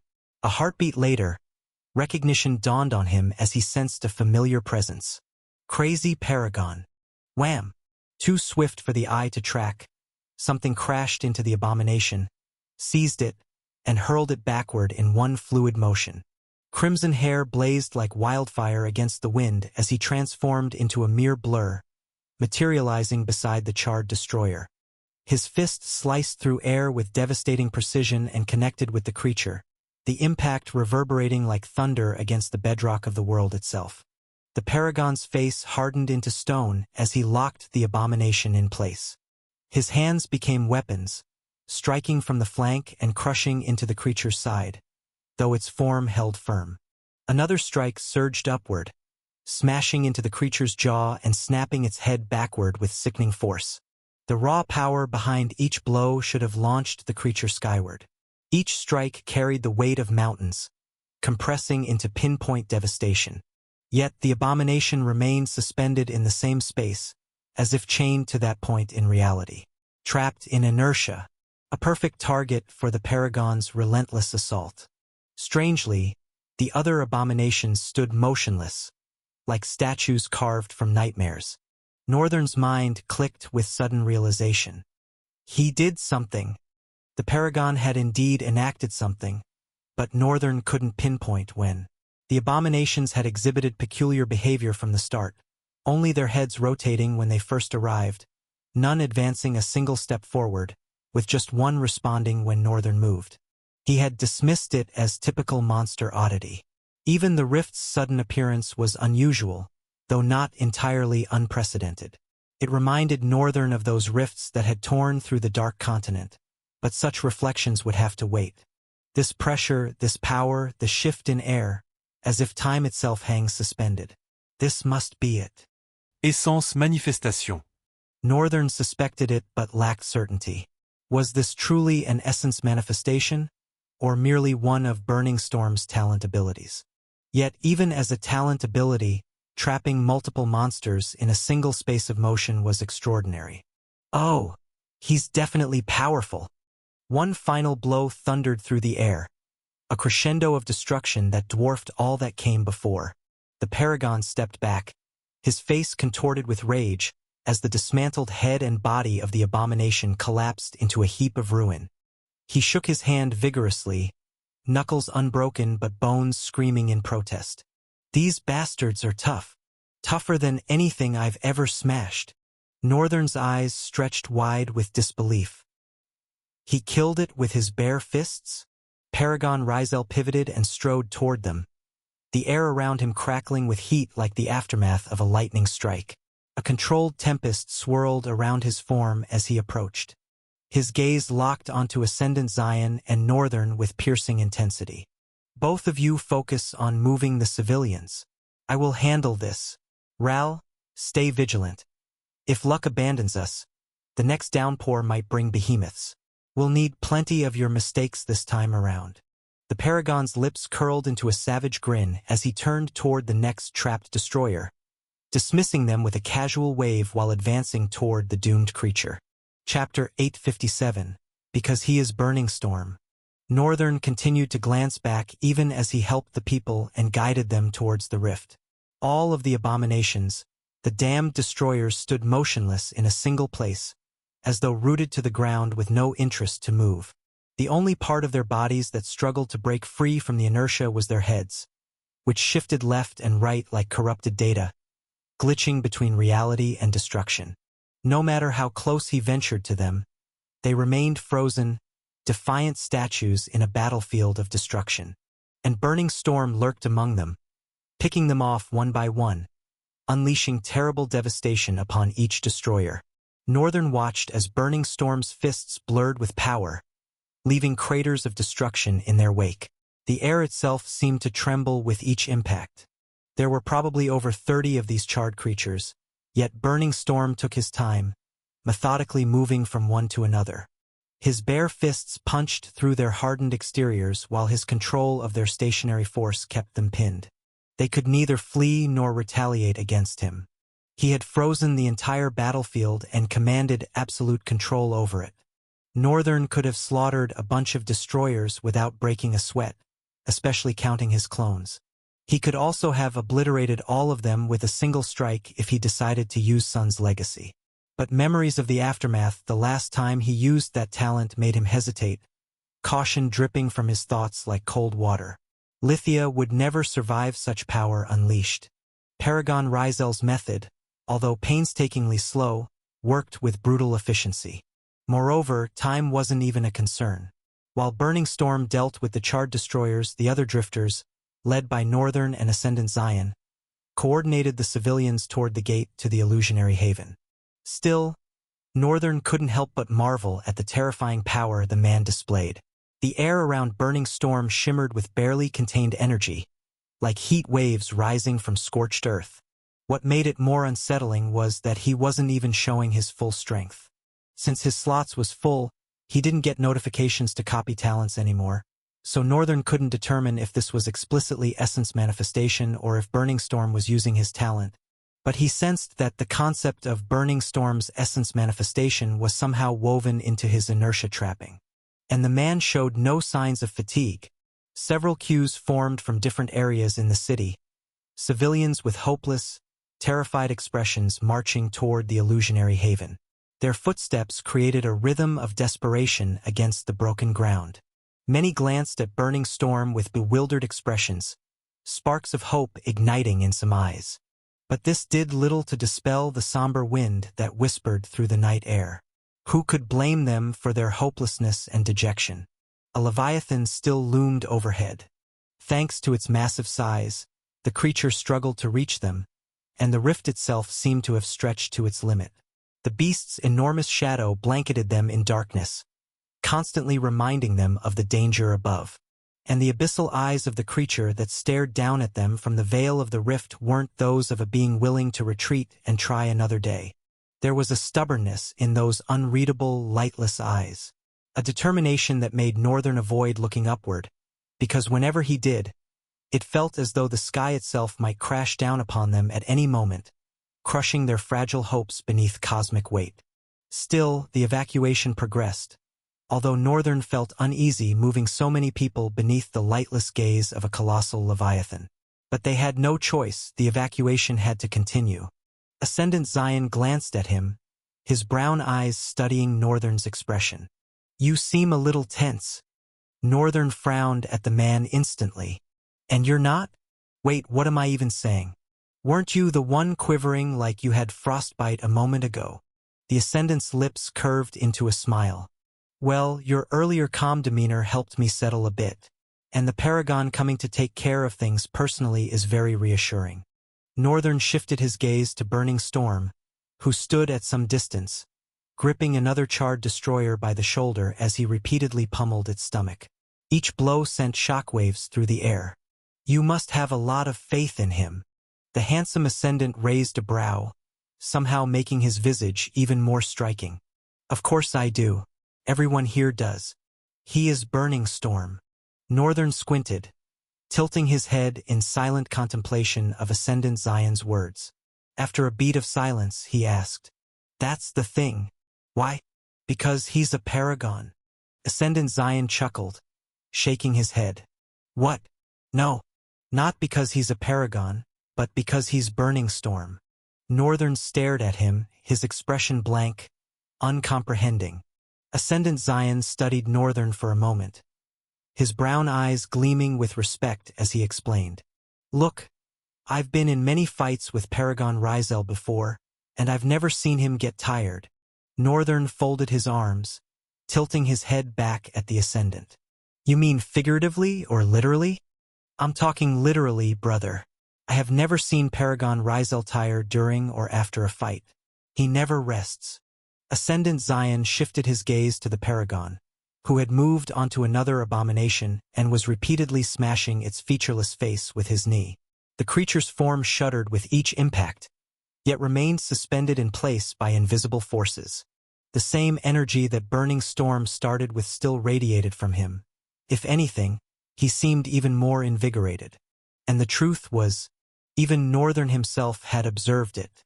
The Paragon showed no signs of fatigue whatsoever. Northern focused more intently on Paragon Rizel, watching how he grabbed one limb with one hand, another with his other hand, and forcibly twisted both in opposite directions simultaneously. It took a while, but both eventually snapped off the charred destroyer, leaving it armless yet still immobile, like a grotesque statue in a museum of horrors. The Paragon unleashed a powerful forward kick, his foot crashing into the chest of the abomination with devastating force, momentarily granting it freedom to soar through the air before it became stationary mid-flight, frozen in time and space. Then the Paragon vanished from his position again, a blur of movement too fast to track. Ascendant Zion continued. Do you see it? Paragon Rizel never tires, and this isn't about being hardworking or having a resilient spirit. No doubt, those qualities contribute to the formidable man he is today. But this is about his talent more than anything, I guess. Northern's eyes gleamed with desperate longing as he watched the Paragon and absorbed Ascendant Zion's explanation. His fingers clenched unconsciously at his sides. He wanted it. He wanted that talent with a hunger that gnawed at his core. He had never coveted a talent more than this one. Simultaneously, another wave of rain threatened to begin. This one made the night ripple with a hollow sound, something that resembled the cry of a demented whale. A sound that burrowed into the marrow of their bones and made even the bravest among them shiver involuntarily. Chapter 858. Dedicate Your Hearts. Northern and Ascendant Zion stared upward, their expressions crumbling like ancient ruins. Ascendant Zion's face had blanched to a shade whiter than Northern's. Since night had fallen, the sky was already dark, but normally stars glittered like scattered diamonds against the blanket of the sky, and the twin moons, each a crescent carved toward the other, would cast a shower of pale light upon the world. During winter, night was usually not as dark as in autumn or summer. Even the cold wind had a way of illuminating its surroundings with a crystalline quality. The sky shouldn't be as dark as it was right now. But darkness had swallowed everything, as if a thick blanket of shadow had spilled from the rift and engulfed the entire sky in one hungry gulp. Northern and the Ascendant did not need to be told what was going to happen next. Crappy rain. Could have really chosen another time, Northern muttered, his voice tight despite the casual words. Ascendant Zion chuckled forcibly, the sound brittle as thin ice. I find it unbelievable that you still have room for humor in this importunate situation. Northern, dark lines forming on his face like cracks in marble, glanced at the Ascendant. Importunate. I am quite enamored that you still have the luxury of thoughts to conjure such peculiar words in this importunate situation. His lips curled into a grin that never reached his eyes. Ascendant Zion froze with shock, not quite surprise. He was rather amazed and found it hard to comprehend the young man before him, whose courage stood defiant against the coming storm. But that's not quite the word you'd use in that context. Northern fixed him with a deadpan expression, his eyes cold as winter stones. Tell me, do I look like I care? The Ascendant shifted his gaze away, unable to hold that penetrating stare. Not exactly. Northern exhaled, his breath a small cloud in the chill air, and looked around. Paragon Rizel was dealing with yet another destroyer, crashing the burnt thing into the ground with his leg. The impact sent shrapnel of debris flying through the air like deadly confetti, before he stomped on it ruthlessly. He still had several more destroyers lined up, like crates of eggs waiting to be cracked and fried for a hearty, satisfying dinner. Northern returned his attention to the sky. We can't afford to let this get to the Paragon. We have to take care of it before it lands. Ascendant Zion's voice cracked with panic. We? Take care of it before it lands? Even when it lands, we can't even fight a behemoth. How do we take care of it before it lands? Northern turned to the Ascendant with a confused frown folding his brows. Who was talking to you? Ascendant Zion trembled with embarrassment and stepped back, looking around to see who Northern could possibly be addressing. Behind Northern stood a lady with a red spear. Her hair was short and brown, her eyes hollow as if she was sleep-deprived. She wore sleek silver armor that accentuated her body and curves, gleaming faintly in the darkness. She stared upward with intensity etched into the serious frown on her face. There was another man next to her with ashen, rough hair and a face contorted with rage. Ascendant Zion almost felt he could suffer bruises just from looking at the man's expression. But those were only the beginning. A shadow of dark flame expanded beneath Northern's feet, and within its sinister depths, things began to crawl out. First came a goat. Ascendant Zion did not know what a goat was, but the creature that emerged first from the dark flames was both absurd and unsettling. Its rectangular pupils fixed on the sky with an intelligence no ordinary animal should possess. Its silver body gleamed beautifully under the light cast by the destruction raging through the city and that emanating from the gate of the illusionary haven. Berg. Ascendant Zion almost jumped out of his skin when he heard the voice. It was a funny and eerily casual sound. He had never heard a creature sound so unserious before. But before he could dwell further on the goat, another creature emerged. This one carried itself with more dignity and pristine elegance than the goat. His white cloak flowed out like a river of moonlight carried through the air by invisible currents. He carried a silver sword, his golden gauntlet hand resting atop the hilt as he walked out of the dark flames with a regal air. The next was a lithe black creature with slit eyes and lean muscles. Jagged white lines traced across its body, and it stood with a sinister presence that made Ascendant Zion stagger back involuntarily. Black Mamba did not care a bit about the weird human staring, or at least did not seem to. He simply walked to Northern's back, positioning himself closest to his master. Some words slithered from his mouth with effort. My Lee. Edge. Northern smiled and glanced back. It's nice to see you getting better with speech. Then he returned his gaze to the sky. The darkness that veiled it rippled slightly, and Northern suspected the creatures would start dropping any moment now. But Black Mamba was rather preoccupied, his lips curling upward in an attempt to mirror the exact smile he had caught on his liege's face. Other summons had already crawled out as well. Revunt, Byran, and lastly Night Terror, who took position at Northern's right side, his crimson devilish four eyes gleaming with silent madness. The dark flames retreated and disappeared completely. Empty Fluffy was not joining the battle today. Northern wanted to give him and Corpse Eater enough time for recuperation. These ones were quite healed already. Northern's expression hardened into grave seriousness. Okay, the plan is simple. All of them. Kill them before they land. Use whatever means you can, but they must not land. An insane and daring grin formed on his face. He glanced back to see all of his void summons gleaming with such menace that he almost got the chills himself. He turned forward again with renewed confidence, his grin widening. Dedicate your hearts. Then he flew. Chapter 859.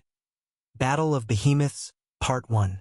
Northern's body cut through the air like a blade, cleaving the atmosphere as he soared higher into the sky, his figure blurring with velocity. In a heartbeat, he halted abruptly and fixed his gaze on the rift with its strange blanket of darkness looming above the city, partially veiling the sky in an eerie mist. He furrowed his brows as he studied the rift. The massive burnt hand of the abomination hung lazily outside, resembling a titan that had failed to squeeze through a tiny hole, its colossal hand trapped in the breach, unable to retreat inside yet incapable of fully emerging. The whole scene defied logic and reason. Everything about rifts and monsters was inherently unnatural, but that unnaturalness had, in this world, become a twisted kind of normal. So within that new normal, this situation stood out as particularly wrong. Very, very wrong. Several possibilities could explain this anomaly. One theory eclipsed the others in its strangeness, yet Northern had grounds to believe it. The foundation of his suspicion was the fact that Ruffsburg and certain paragons had managed to manually create the appearance of rifts through some wicked spell art. This tampering had triggered repercussions that probably only Northern knew about, and even his understanding remained murky. What he did know was that instability now plagued the boundary between the underworld and Trael, and as this instability grew, I don't know what's going to happen, but it's going to be catastrophic. At least that much he recalled deducing from his conversation with Sura. Now, if Dante somehow is replicating this process, or if he's collaborating with Ruffsberg, Northern's eyes narrowed to slits at the thought. To hell with wishes.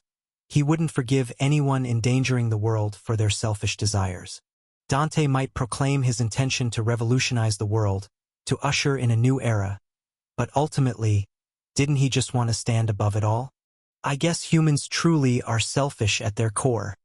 Yet strangely, Northern found himself thinking of one person who seemed to defy this fundamental trait. He frowned at the realization. Seriously, did I crack my skull on a rock? But when he considered it with an unbiased mind, giving Raven the benefit of doubt and attempting to understand without his preconceptions, the truth became apparent. Or at least seemed so. Her actions brought her no personal gain. She was a social recluse like him. In fact, he suspected her condition might be worse than his own. With her power she could easily have led, but she chose not to because she understood what people needed versus what they should receive. For someone who had united everyone through her strength, molding them into a single, cohesive mind, assuming leadership would have been both satisfying and responsible. But Raven wasn't like that. She worked closely with Sage Gilbert for everyone's betterment in Lothellowen, while simultaneously pursuing a greater goal. All this without any visible personal benefit, at least none that Northern could discern. She fought relentlessly, committed terrible acts so the people could escape that land of destruction, and then decided to surrender herself as a prisoner. Someone who would shoulder the burden and weight of all sins while the people returned to their homes. Being a devoted fangirl, Terence probably anticipated her intentions and would never allow Raven to walk that path. At least not alone. Yet this didn't alter the fact that Raven demonstrated true selflessness in everything she did. Have I been viewing this all wrong? Of course he had. Anger had clouded his judgment. It was impossible to see anything clearly when drowning in resentment toward it. But all of that still remained buried in the fact that she used him, even if it was for her selfless goal. Telling him plainly about the destruction of the ship would have been better. Of course, at that time he probably wouldn't have gone. But it still would have been better. Northern let out a sardonic chuckle and then materialized the illusion hefter. He fixed his gaze on the rift that was now rippling yet again. Something was emerging from its depths. Northern could see the burnt skin, tearing out of the little space left around the trapped hand. With a little more effort, the first one managed to break through.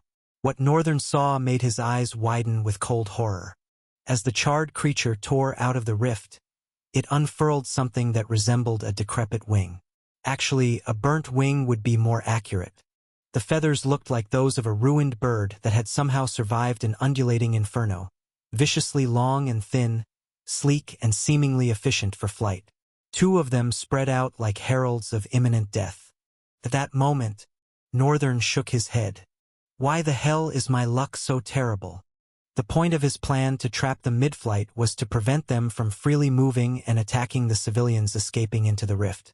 But the moment these damned behemoths started having wings, that plan now stood like a table with 3 legs. It wasn't impossible, but it would demand a greater effort from him. Northern gritted his teeth. What bad luck, you miserable bastards. Northern stifled the rest of the curse as he plunged through the air, shooting towards the behemoth that was already diving down with frightening speed. The creatures were charred through and through. The first wave had no facial features, the next wave had hollow eyes, and this wave seemed to have burnt, grotesque maws hidden behind broken beaks that made them look like they were perpetually grinning, albeit one hell of an ugly grin. Instead of a pair of gruesome limbs with devious talons, the charred behemoths possessed 3 pairs of these monstrous appendages. And devious was an understatement for their talons. They curved like scythes forged specifically to harvest the souls of any creature they encountered. Before Northern could engage one, something streaked past him. A black, sinister trail of steel that flashed across the air as the figure rolled past the winged behemoth before momentarily suspending in free fall. One of the creature's wings separated with a sickening spray of black ichor. Night Terror landed on a rooftop below, for curved blades carved from shadows clutched in each hand. Without pausing for breath, he launched himself skyward, catastrophically destroying the slate tiles beneath him. Everything around the launch point shattered and disintegrated in the terrible shockwave that radiated outward as Night Terror soared into battle. Chapter 860. Battle of Behemoths, Part 2. Northern had never doubted how strong Night Terror was. But there were certain limitations he had built up in his mind for the monster, barriers that the devilish creature just kept shattering like glass. Northern had never imagined Night Terror wielding swords. He was a grotesque monster with 16 vicious claws, and that was all there was to him. A savage beast to his very core. Not cutesy, not elegant, not demure. He was an outright, unpolished, ruthless predator. However, at some point he began to move with grace and intention, which didn't diminish his ruthlessness but somehow unsettled Northern to his core. He used to be so. Man, he's grown. Northern watched as Night Terror sliced through the sky with impossible speed and swung his hands in a meticulous, hypnotic pattern.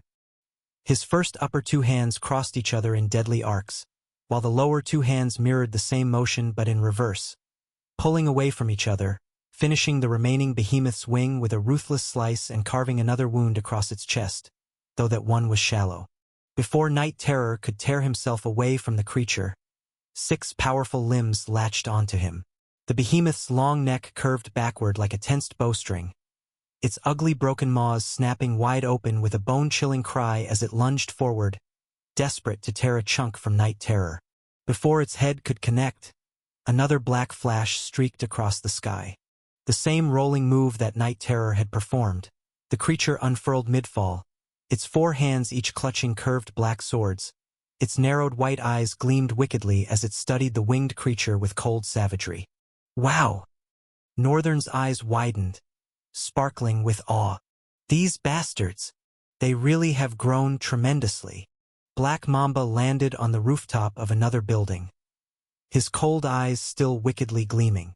Northern sensed something in the creature's gaze.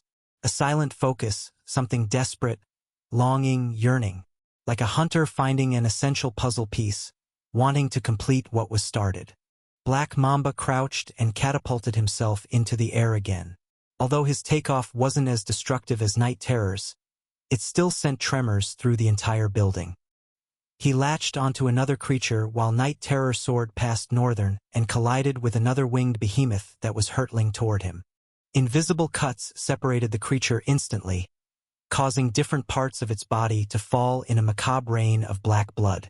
Night Terror descended upon the next creature, gripping it with 2 hands while using his other 2 to shred the creature's skin apart, his black sword dissolving into mist. Although it took more effort than expected, and by the time Northern glanced away, the tough hide hadn't yet yielded to the assault. The next summon that seized Northern's awe was Light of Featherstone. Siegfried moved as a streak of radiance flowing through the air with celestial grace. The regal knight darted too swiftly to track, gliding seamlessly like pristine water through the night wind. His elegant flow, however, harbored destruction. His sword couldn't split the abomination's skin with a single strike, but something about each blow drove the creatures to insidious madness, fixating their gazes upon him as they relentlessly pursued the luminous streak. Because of this distraction, a large portion of the winged behemoths broke from their uniform formation, desperately chasing after the Light of Featherstone but never catching him. This strategic diversion made combat easier for the others. First came Shard Creeper. The Void Goat simply landed on an abomination and instantly immobilized it, then leapt to another and froze it in place. All victims remained trapped in horrifying illusions spawned from their own memories. As Shard Creeper jumped to another behemoth, Linus followed through, silver wings like crystalline glass fluttering in the wind, effortlessly carrying him from target to target. His strikes pulsed with ruthless ferocity, working in tandem with his talent to render things brittle before shattering them like glass. This talent carried various strengths and limitations, though it had grown exceptionally potent after Linus recently ascended to savant status during the battle with the floor boss in the dungeon. The remaining creatures were contained by Jeskai, Byran, and Revunt. Jeskai couldn't accomplish much alone, so she worked in harmony with Byran, essentially riding the slipstream of the Sword King. She followed him with sleek precision, either darting from his side to thrust her spear in supporting strikes or crashing into another abomination before letting the Sword King follow with the finishing blow. The Sword King himself lacked nothing. Each movement flowed with terror's essence, his blade defying distance with deceptive reach. He advanced with that characteristic drowsy gaze, occasionally opting to drive his elbow into the maws of an abomination, seize its neck, pivot, and hurl it at Revant. Revant would glower wickedly before catching the abomination and drenching it in an ocean of palpable despair. The creature would literally shrink before his eyes, its blood drying out with a sickening hiss as Revant exhaled. Several creatures actively avoided him. An invisible shroud of despair cloaked Revant, making him unapproachable. Not that he seemed to care. He appeared and vanished through the air at will, materializing wherever he pleased. Toward any location where he might emerge, Byran would invariably hurl abominations. Sometimes, moments before Revant reappeared, 3 behemoths were already sailing through the air toward his position. For the tyranny of despair, dispatching enemies required minimal effort. No matter how incomplete a tyrant he might be, he existed on a level apart from the others, isolated in his terrible power. All he needed to kill a creature was to remove his white gloves and hold it in his grasp. Any creature that lingered in his presence was doomed to suffer terribly from a harrowing wound that drained their soul.